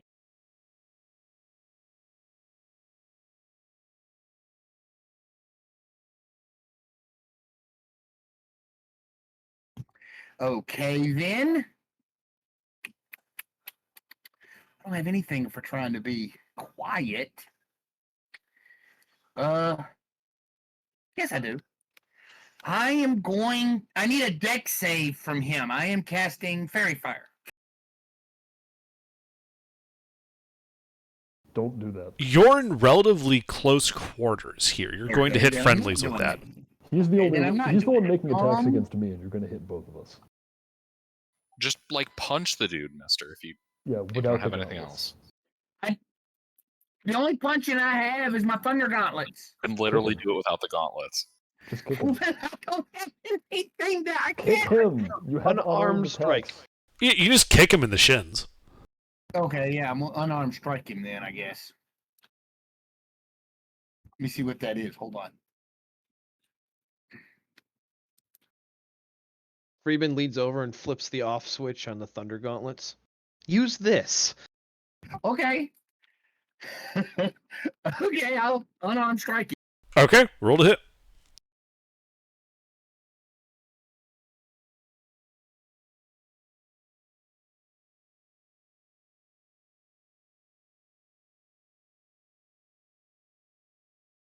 You miss. Okay, good. Because my unarmed strike is a -1. I would heal him for 1 point. I don't think that's how that works. It isn't. It isn't. At a minimum, it would do 0. But that's funny. All right. Anything else, HK? No, that's it. I'm done. All right, Freeman.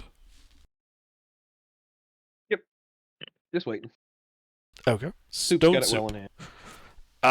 Stone Soup. At the start of each of your turns, you must continue to make a Wisdom saving throw. This one is at disadvantage. Part of just this effect. Okay. You are still suffocating. That's fine. And so is he. Yep, so is he. You feel his movements getting very sluggish at this point. All right. Lucina? Well, 3 rounds for him, so he can't hold out much longer. It's on his turn that it counts. Yeah. So he'll pass out on his turn. Lucina? Lucina can see that Stone Soup has clearly stopped inhaling. Yes, he is not breathing. All right. Lucina's going to walk right up, look Stone Soup dead in the eyes, and say, breathe. I fail the saving throw. Casting command. You do not know what that word means. Damn it. Remember, I told you forgot how to breathe? Like what breathing is. You can't breathe. You should have said suck in air or something a little simpler. Oh, Suck. like inhale? Inhale or suck? Inhale's part of breathing. I Suck get on would my have worked. knees. No.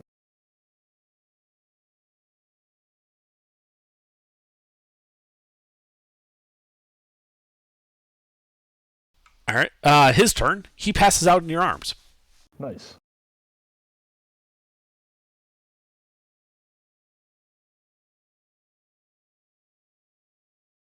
All right. Technically, you guys are still in initiative. You'll see why in a minute. HK?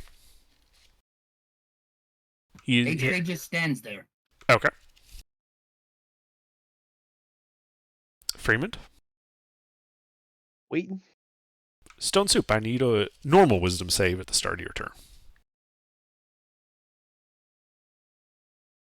Still failing. Still not breathing. Lucina? Hey, Freeman, we got those potions of bottled breath, right?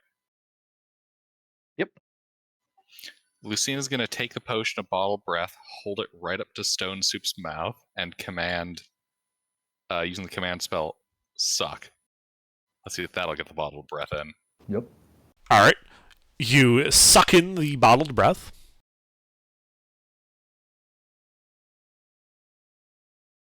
Which is good, so now you have an hour before you need to worry about saving throws. Okay. Does the act of sucking in air remind me of how to breathe, or am I still new Nope. at this? You're still dealing with this. All right. have spent 5 spell slots telling people to sleep and breathe.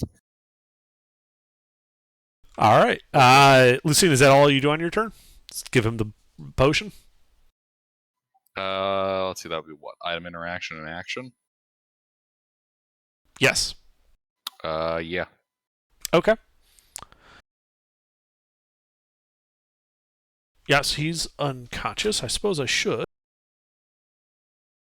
So he's going to be out of it for a while. Yep. HK? I can strip him naked and put him in a dumpster somewhere. This might be a good time for, say, Dispel Magic.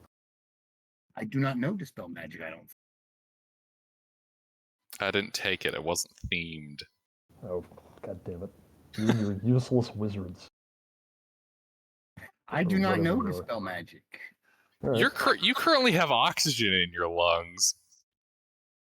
Now you're good for an hour. You just said basically we're gonna go through Okay. until you pass the save. So, So what can I do? I'm just standing there. I'm just gonna stand there. I got nothing to do. Because y'all. all right, yeah. So at this point, I think we can say we're out of initiative. Mhm. Stone Soup, give me just roll 10d20 real quick.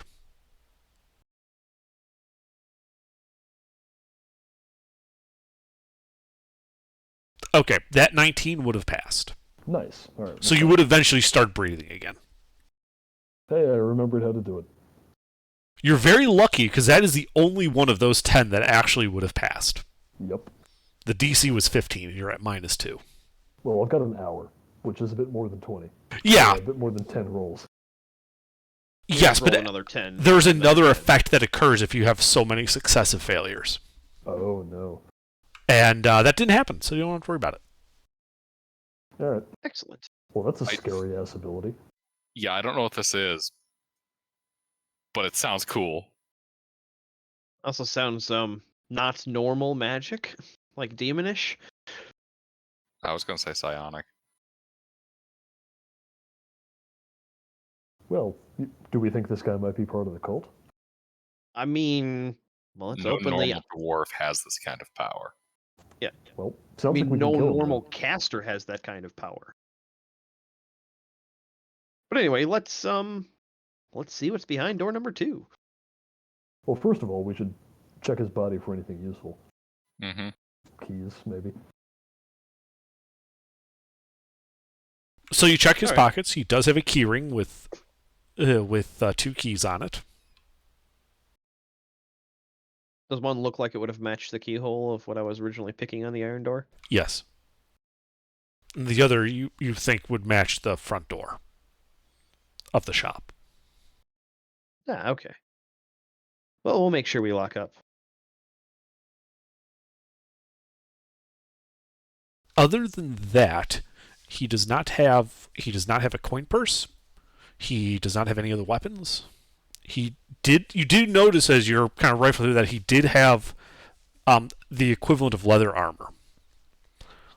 Like his clothes are thicker and sturdier than normal. Kind of like how mine is. but Yes. Without the studs. Concealed armor.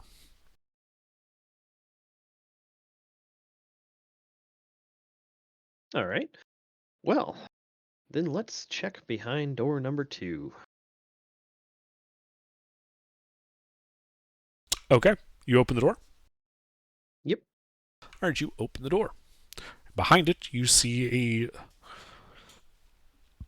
a 10-foot radius, so 20-foot diameter, round chamber. The walls are covered in what appears to be shiny black marble, as is the floor and ceiling.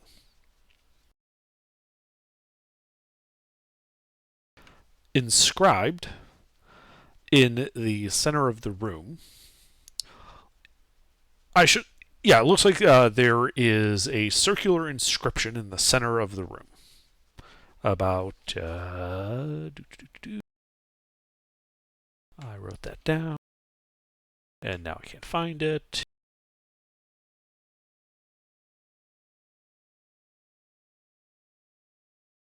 It's 5 foot in diameter. So there's a 5 foot ring around it, in the room that you can get to without crossing the circle. and then there's a 10-foot diameter circle in the center of the room. Does that make sense? You guys hear? You understand what I'm saying? Yep. Okay. Anyway, the reason I was saying this guy is probably part of the cult is because I think we should just kill him. Yeah, I'm kind of Yeah. in agreement. Oh yeah. All right, I break his neck. Crunch. Now we don't have to worry about him waking up. Exactly. And like I said, we'll strip him naked and dump him in a dumpster somewhere else. Wait, hold on. Suffocation reduces you to 0 hit points and you're dying. Technically, we just had to hold him for 3 rounds. That's what I did. So when you let him go, he did start breathing automatically, so he stopped suffocating. He was still unconscious, but he was still at 0, but he wasn't dying anymore. He could breathe. Yeah, the point of that was to knock him unconscious so that he would wake up later, because I didn't realize that it was okay to kill him, but I determined Until that he it started was. doing the psychic shit to you. Yeah, and then I was like, hey, wait a minute. That's not normal. So yeah, even if it was a laundering, that's what I was going with the assumption at first. Laundering front, iron door for a secure money counting room or something like that. But as soon as he started doing psychic damage to you, it's like, no, that's not normal. That's not your average Joe. Yeah, That this is is a going to fact. lead into some kind of catacomb. I'm willing to bet. But yeah, like I said, on our way out, we'll throw him in a bag, throw him on Stone Soup's back, and find an alley, strip him naked, and dump him in a dumpster somewhere. Well, the equivalent. Wait, hold on. He's an object now, right? Yes. Not enough weight. You have objectified him. Don't have enough capacity.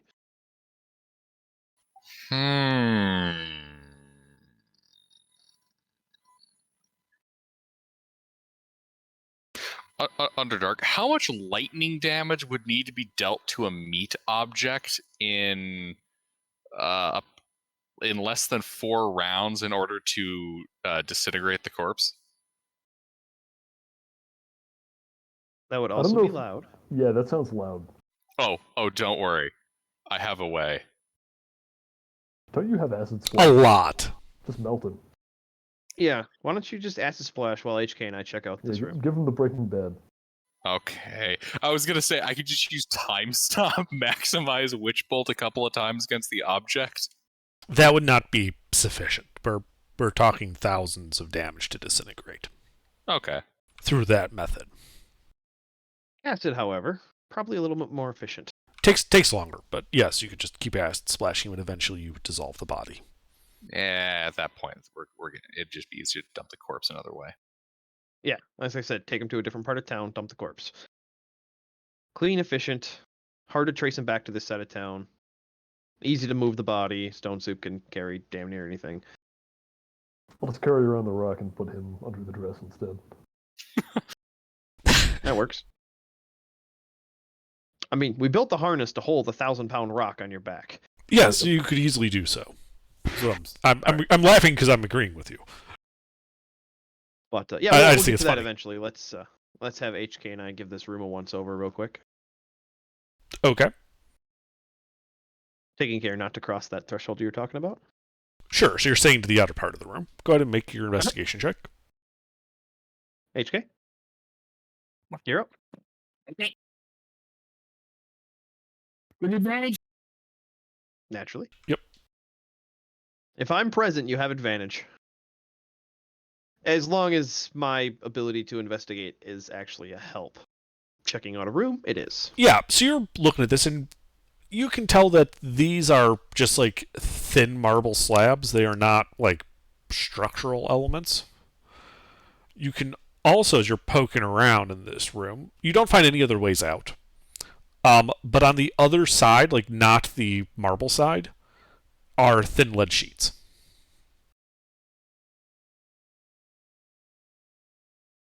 Magic security room.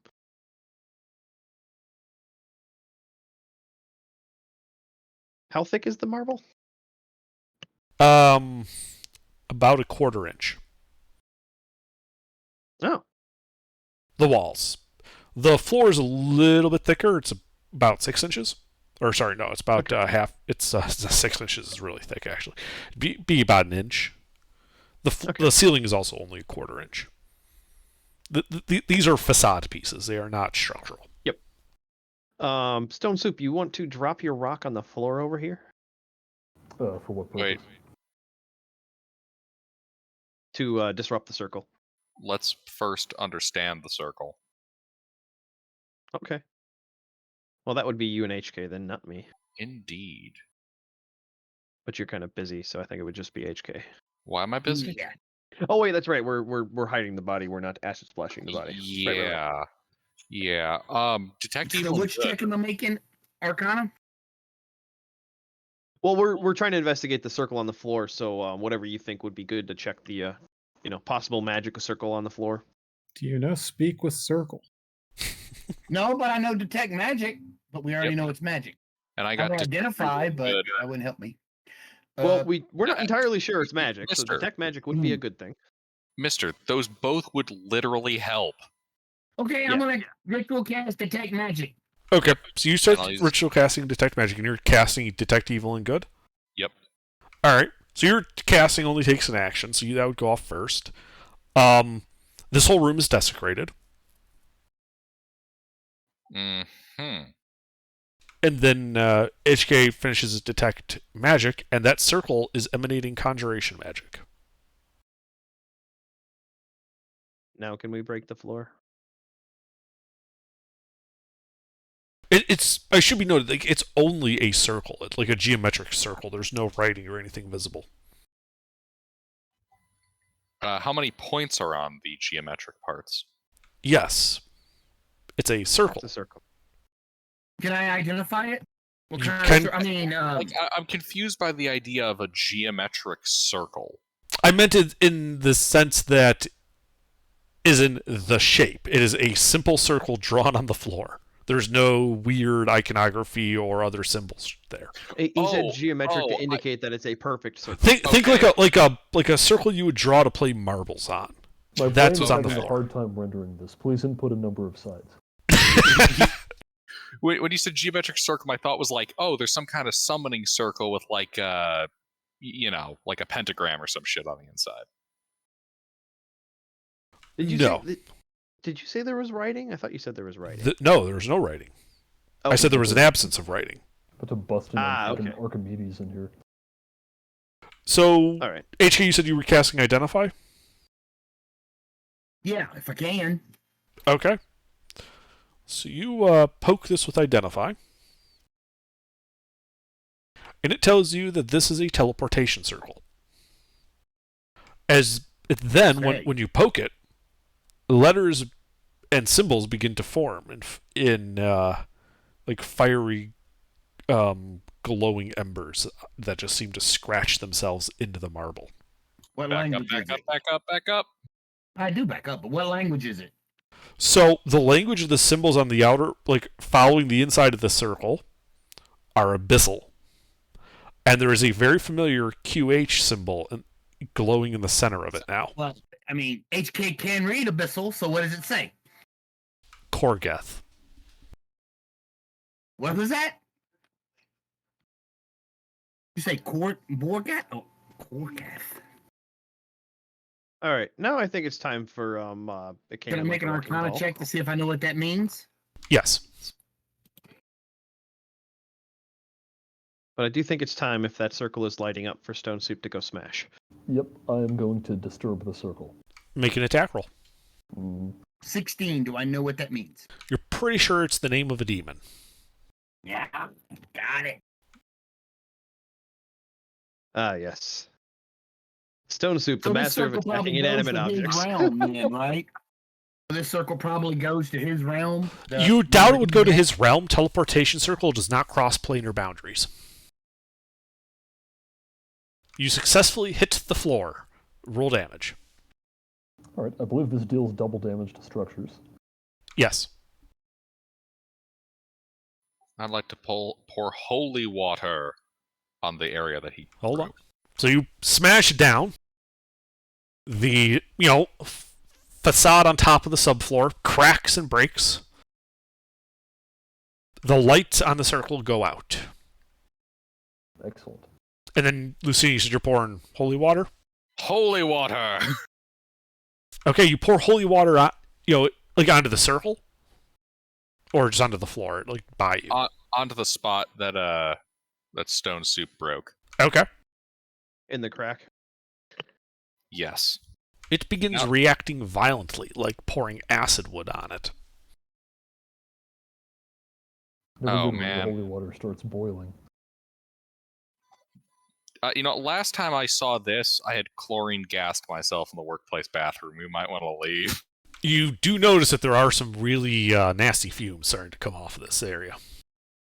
All right, we should go. How he broke the floor, did a piece of the circle get separated in multiple parts? Yes. Like a triangle or whatever? Okay, I grabbed that piece. Okay. That's, including where the font would be. Yeah, don't let them, repair it. Okay. Yep, exactly. Oh, and let's close the door. That way it fills with the holy fumes. Works for me. And we Oh, can leave man, the body so- in there. Oh, yeah, leave the body in there with the holy fumes. Yeah, this is like the classic workplace accident of the guy in the trench box, passes out on the job, and it's like, hey, what are you doing? Wake up, and then you go down into the trench box and you pass out. Yep. This is a enclosed space, workplace video just waiting to happen. A confined space hazard. There you go, confined space. That's what the word was. Anyway, that will require an athletics check from Stone Soup to put the door back into the frame. Because remember, you use the pry bar to pull it out. Because what you would realize is that it's kind of like a bank vault. There are multiple pins. And you're pretty sure now you see it, Freeman, with your knowledge of locks, that what you heard was a glass relocker getting tripped. And then failing to do its job because I broke the door. No, it did its job. You just overpowered it. Yeah, it made the lock completely, obviated. You can't bypass it. In fact, how you opened the door is how you open the door once that trips. But now you just got to give her a good yank. Yeah. So just give me a strength athletics check for you to put the door back into the frame. To seal it up. Oh, yeah. Yeah, no problem at all. You bend it right back in there. How damaged does it look from this side? I mean, there's pretty obviously bent metal, like at the lock where you stuck in the crowbar.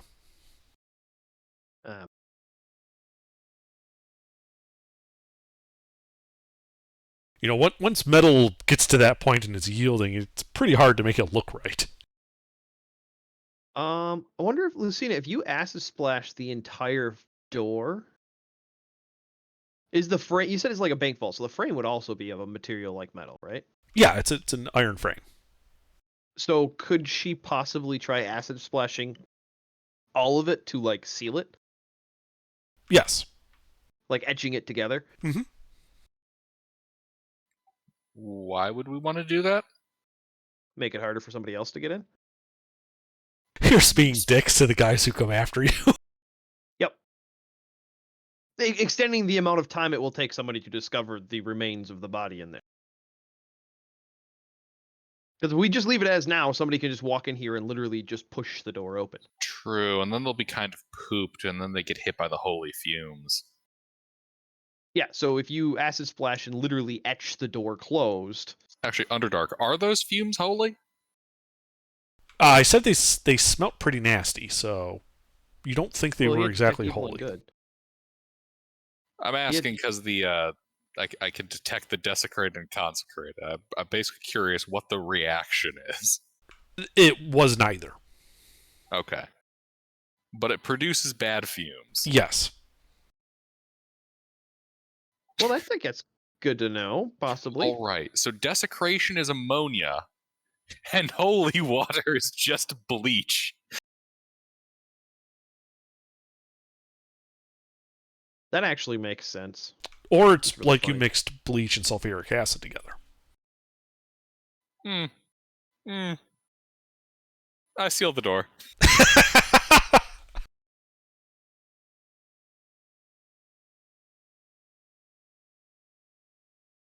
Hey, I An need this piece of incognito tab here? PVC cut to a really specific length. Can I borrow your laser cutter?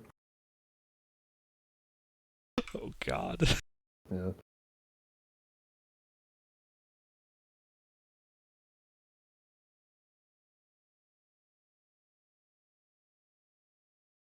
All right. But yeah, you are able to, if you want to use your acid splash to kind of melt and slurry the edges of the door and the frame together. Yeah. Yeah. All right. So what do you do now? I think we leave. Oh, you want to leave, do you? Okay. How large is the piece of marble that I took out of that circle? It is a triangle. One side is 3 inches, another side is 9 inches, and the third side is 8 inches. Wait, do we still have that hunk of lead? Did you keep it? You were the one playing with it. What hunk of lead? I'm pretty sure. Underdark. 04R2 box. 04R2 box. Getting obscure up with this shit. Is that all I gave you? Was 04R2? It was the Oh, box that had the Oscar. unearthly Yeah, copy of yeah. Triad in it. Sorry, when you said I was thinking 0. Like 04. I'm like, wait, that's not a complete identifier. Yeah, no, you gave me a O as in the letter O. Stand by. Gotta look that up.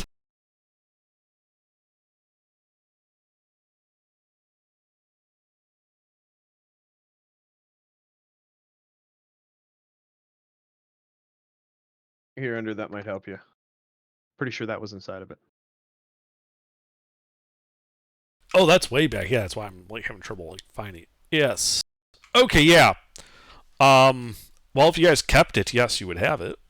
Ha Lucina pulls out a hunk of lead. Fremont put it in here. All right.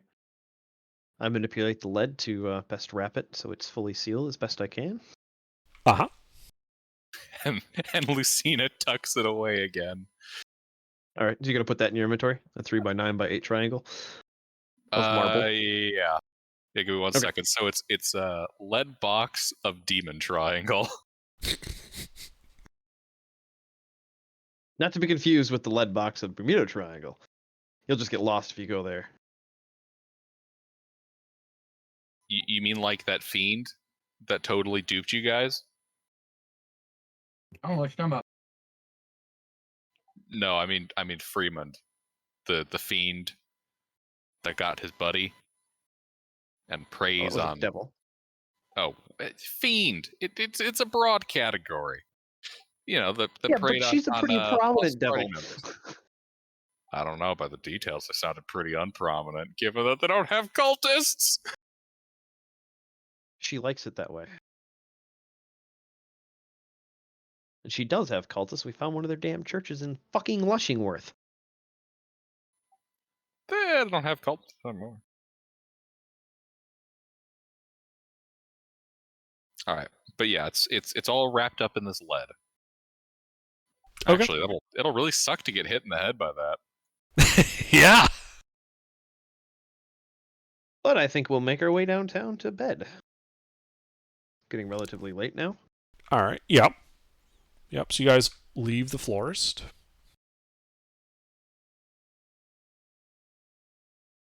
And you go back to your inn. But we're gonna start rotating our sleep cycle a little bit. Oh, Okay. we're not gonna visit the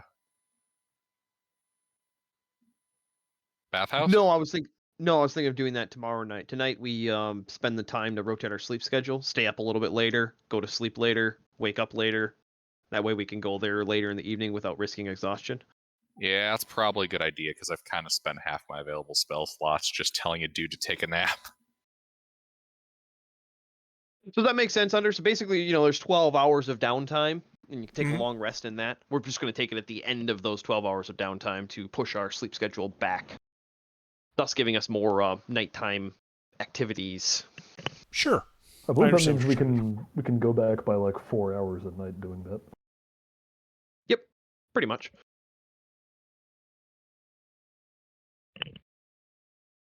We All just right. can't, rotate our sleep schedule too much, otherwise we'll get jet lag.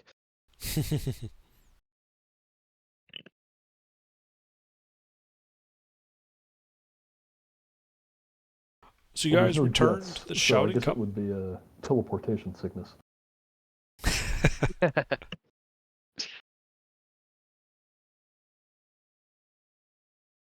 I actually had that for my the world that I was building. Like they use teleportation circles for means of transportation on grand scale, like the ancient cities. It would happen. Yeah, right. Um, Yeah, you could totally have time zone issues with that. Yeah, exactly. Like you would actually have teleportation sickness, and that was their equivalent of jet lag. Heck, just altitude sickness would be a concern. But anyway, yep. So yeah, we go back. We stay up late, play some cards. So when you go back to the Shouting Cup, Cobblestone does wave you guys over when you come in, and he informs you that it looks like somebody had been trying to get their way into your rooms. Some of the doors had been damaged. Man, again with this Oh, no. shit. Yeah. What did you do with the doors? We had them replaced. Maintenance took care of it. All right. Yeah, I But see we, this morning on With the new doors also couple of our come new rooms. locks, so he slides some keys across. These are your new keys. All right. Well, thank you very much for that. Sorry.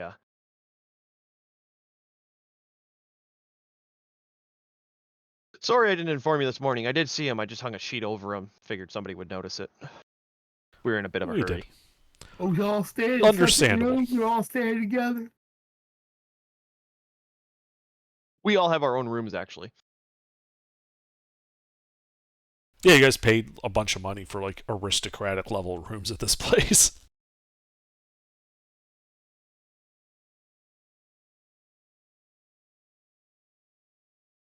My inner adventurer is deeply disturbed by the idea of not having a watch. Yeah, I know. And then you guys I go to mean- sleep and you're in. Go ahead. I mean, that's the watch is the hotel.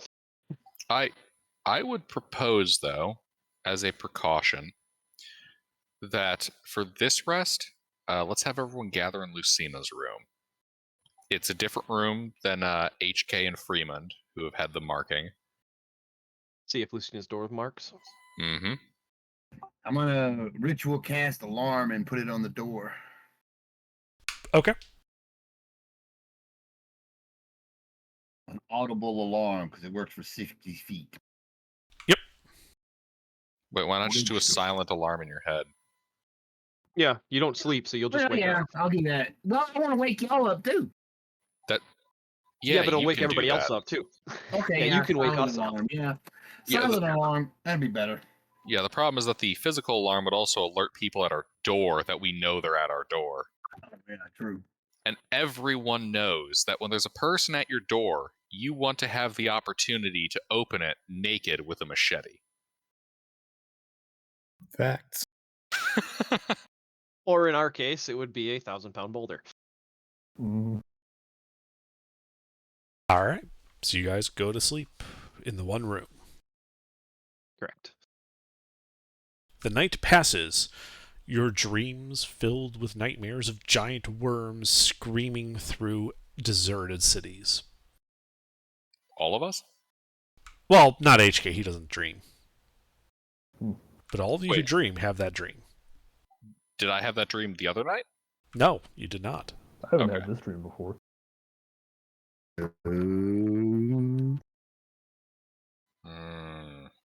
That's not good.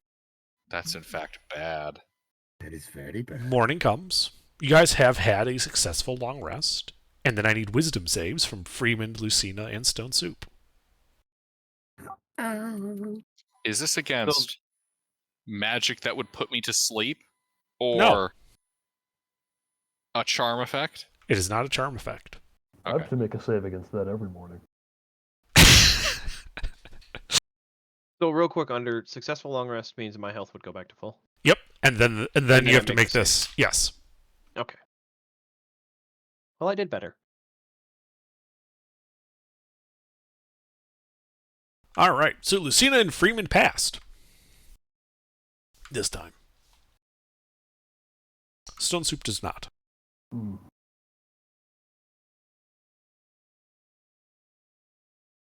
And you basically immediately take 33 psychic damage. Okay. And you notice that the door to your room is very shiny. Despite the alarm. Shiny. Yes. so shiny. Like it's been coated in a fresh coat of gloss. Hey guys, And that is where we'll leave it for tonight. we need to purchase those potions of wakeful rest. Yeah. Well, in the meantime, I'm gonna take You- a short rest. Have a good night. You Think can't that would use be a long dreams on us. We're chugging magic Red Bull. That would HK hasn't been affected by this because he doesn't dream, so eliminating your dreams is a valid way to approach it. Kill your dream. Give up on your dreams. I mean, Become you immune to can make a psychic potion damage. that won't let you dream. I take pills for it, but I mean, you probably can make a potion. No, like there's an actual potion that lets us do this. Oh, okay, cool.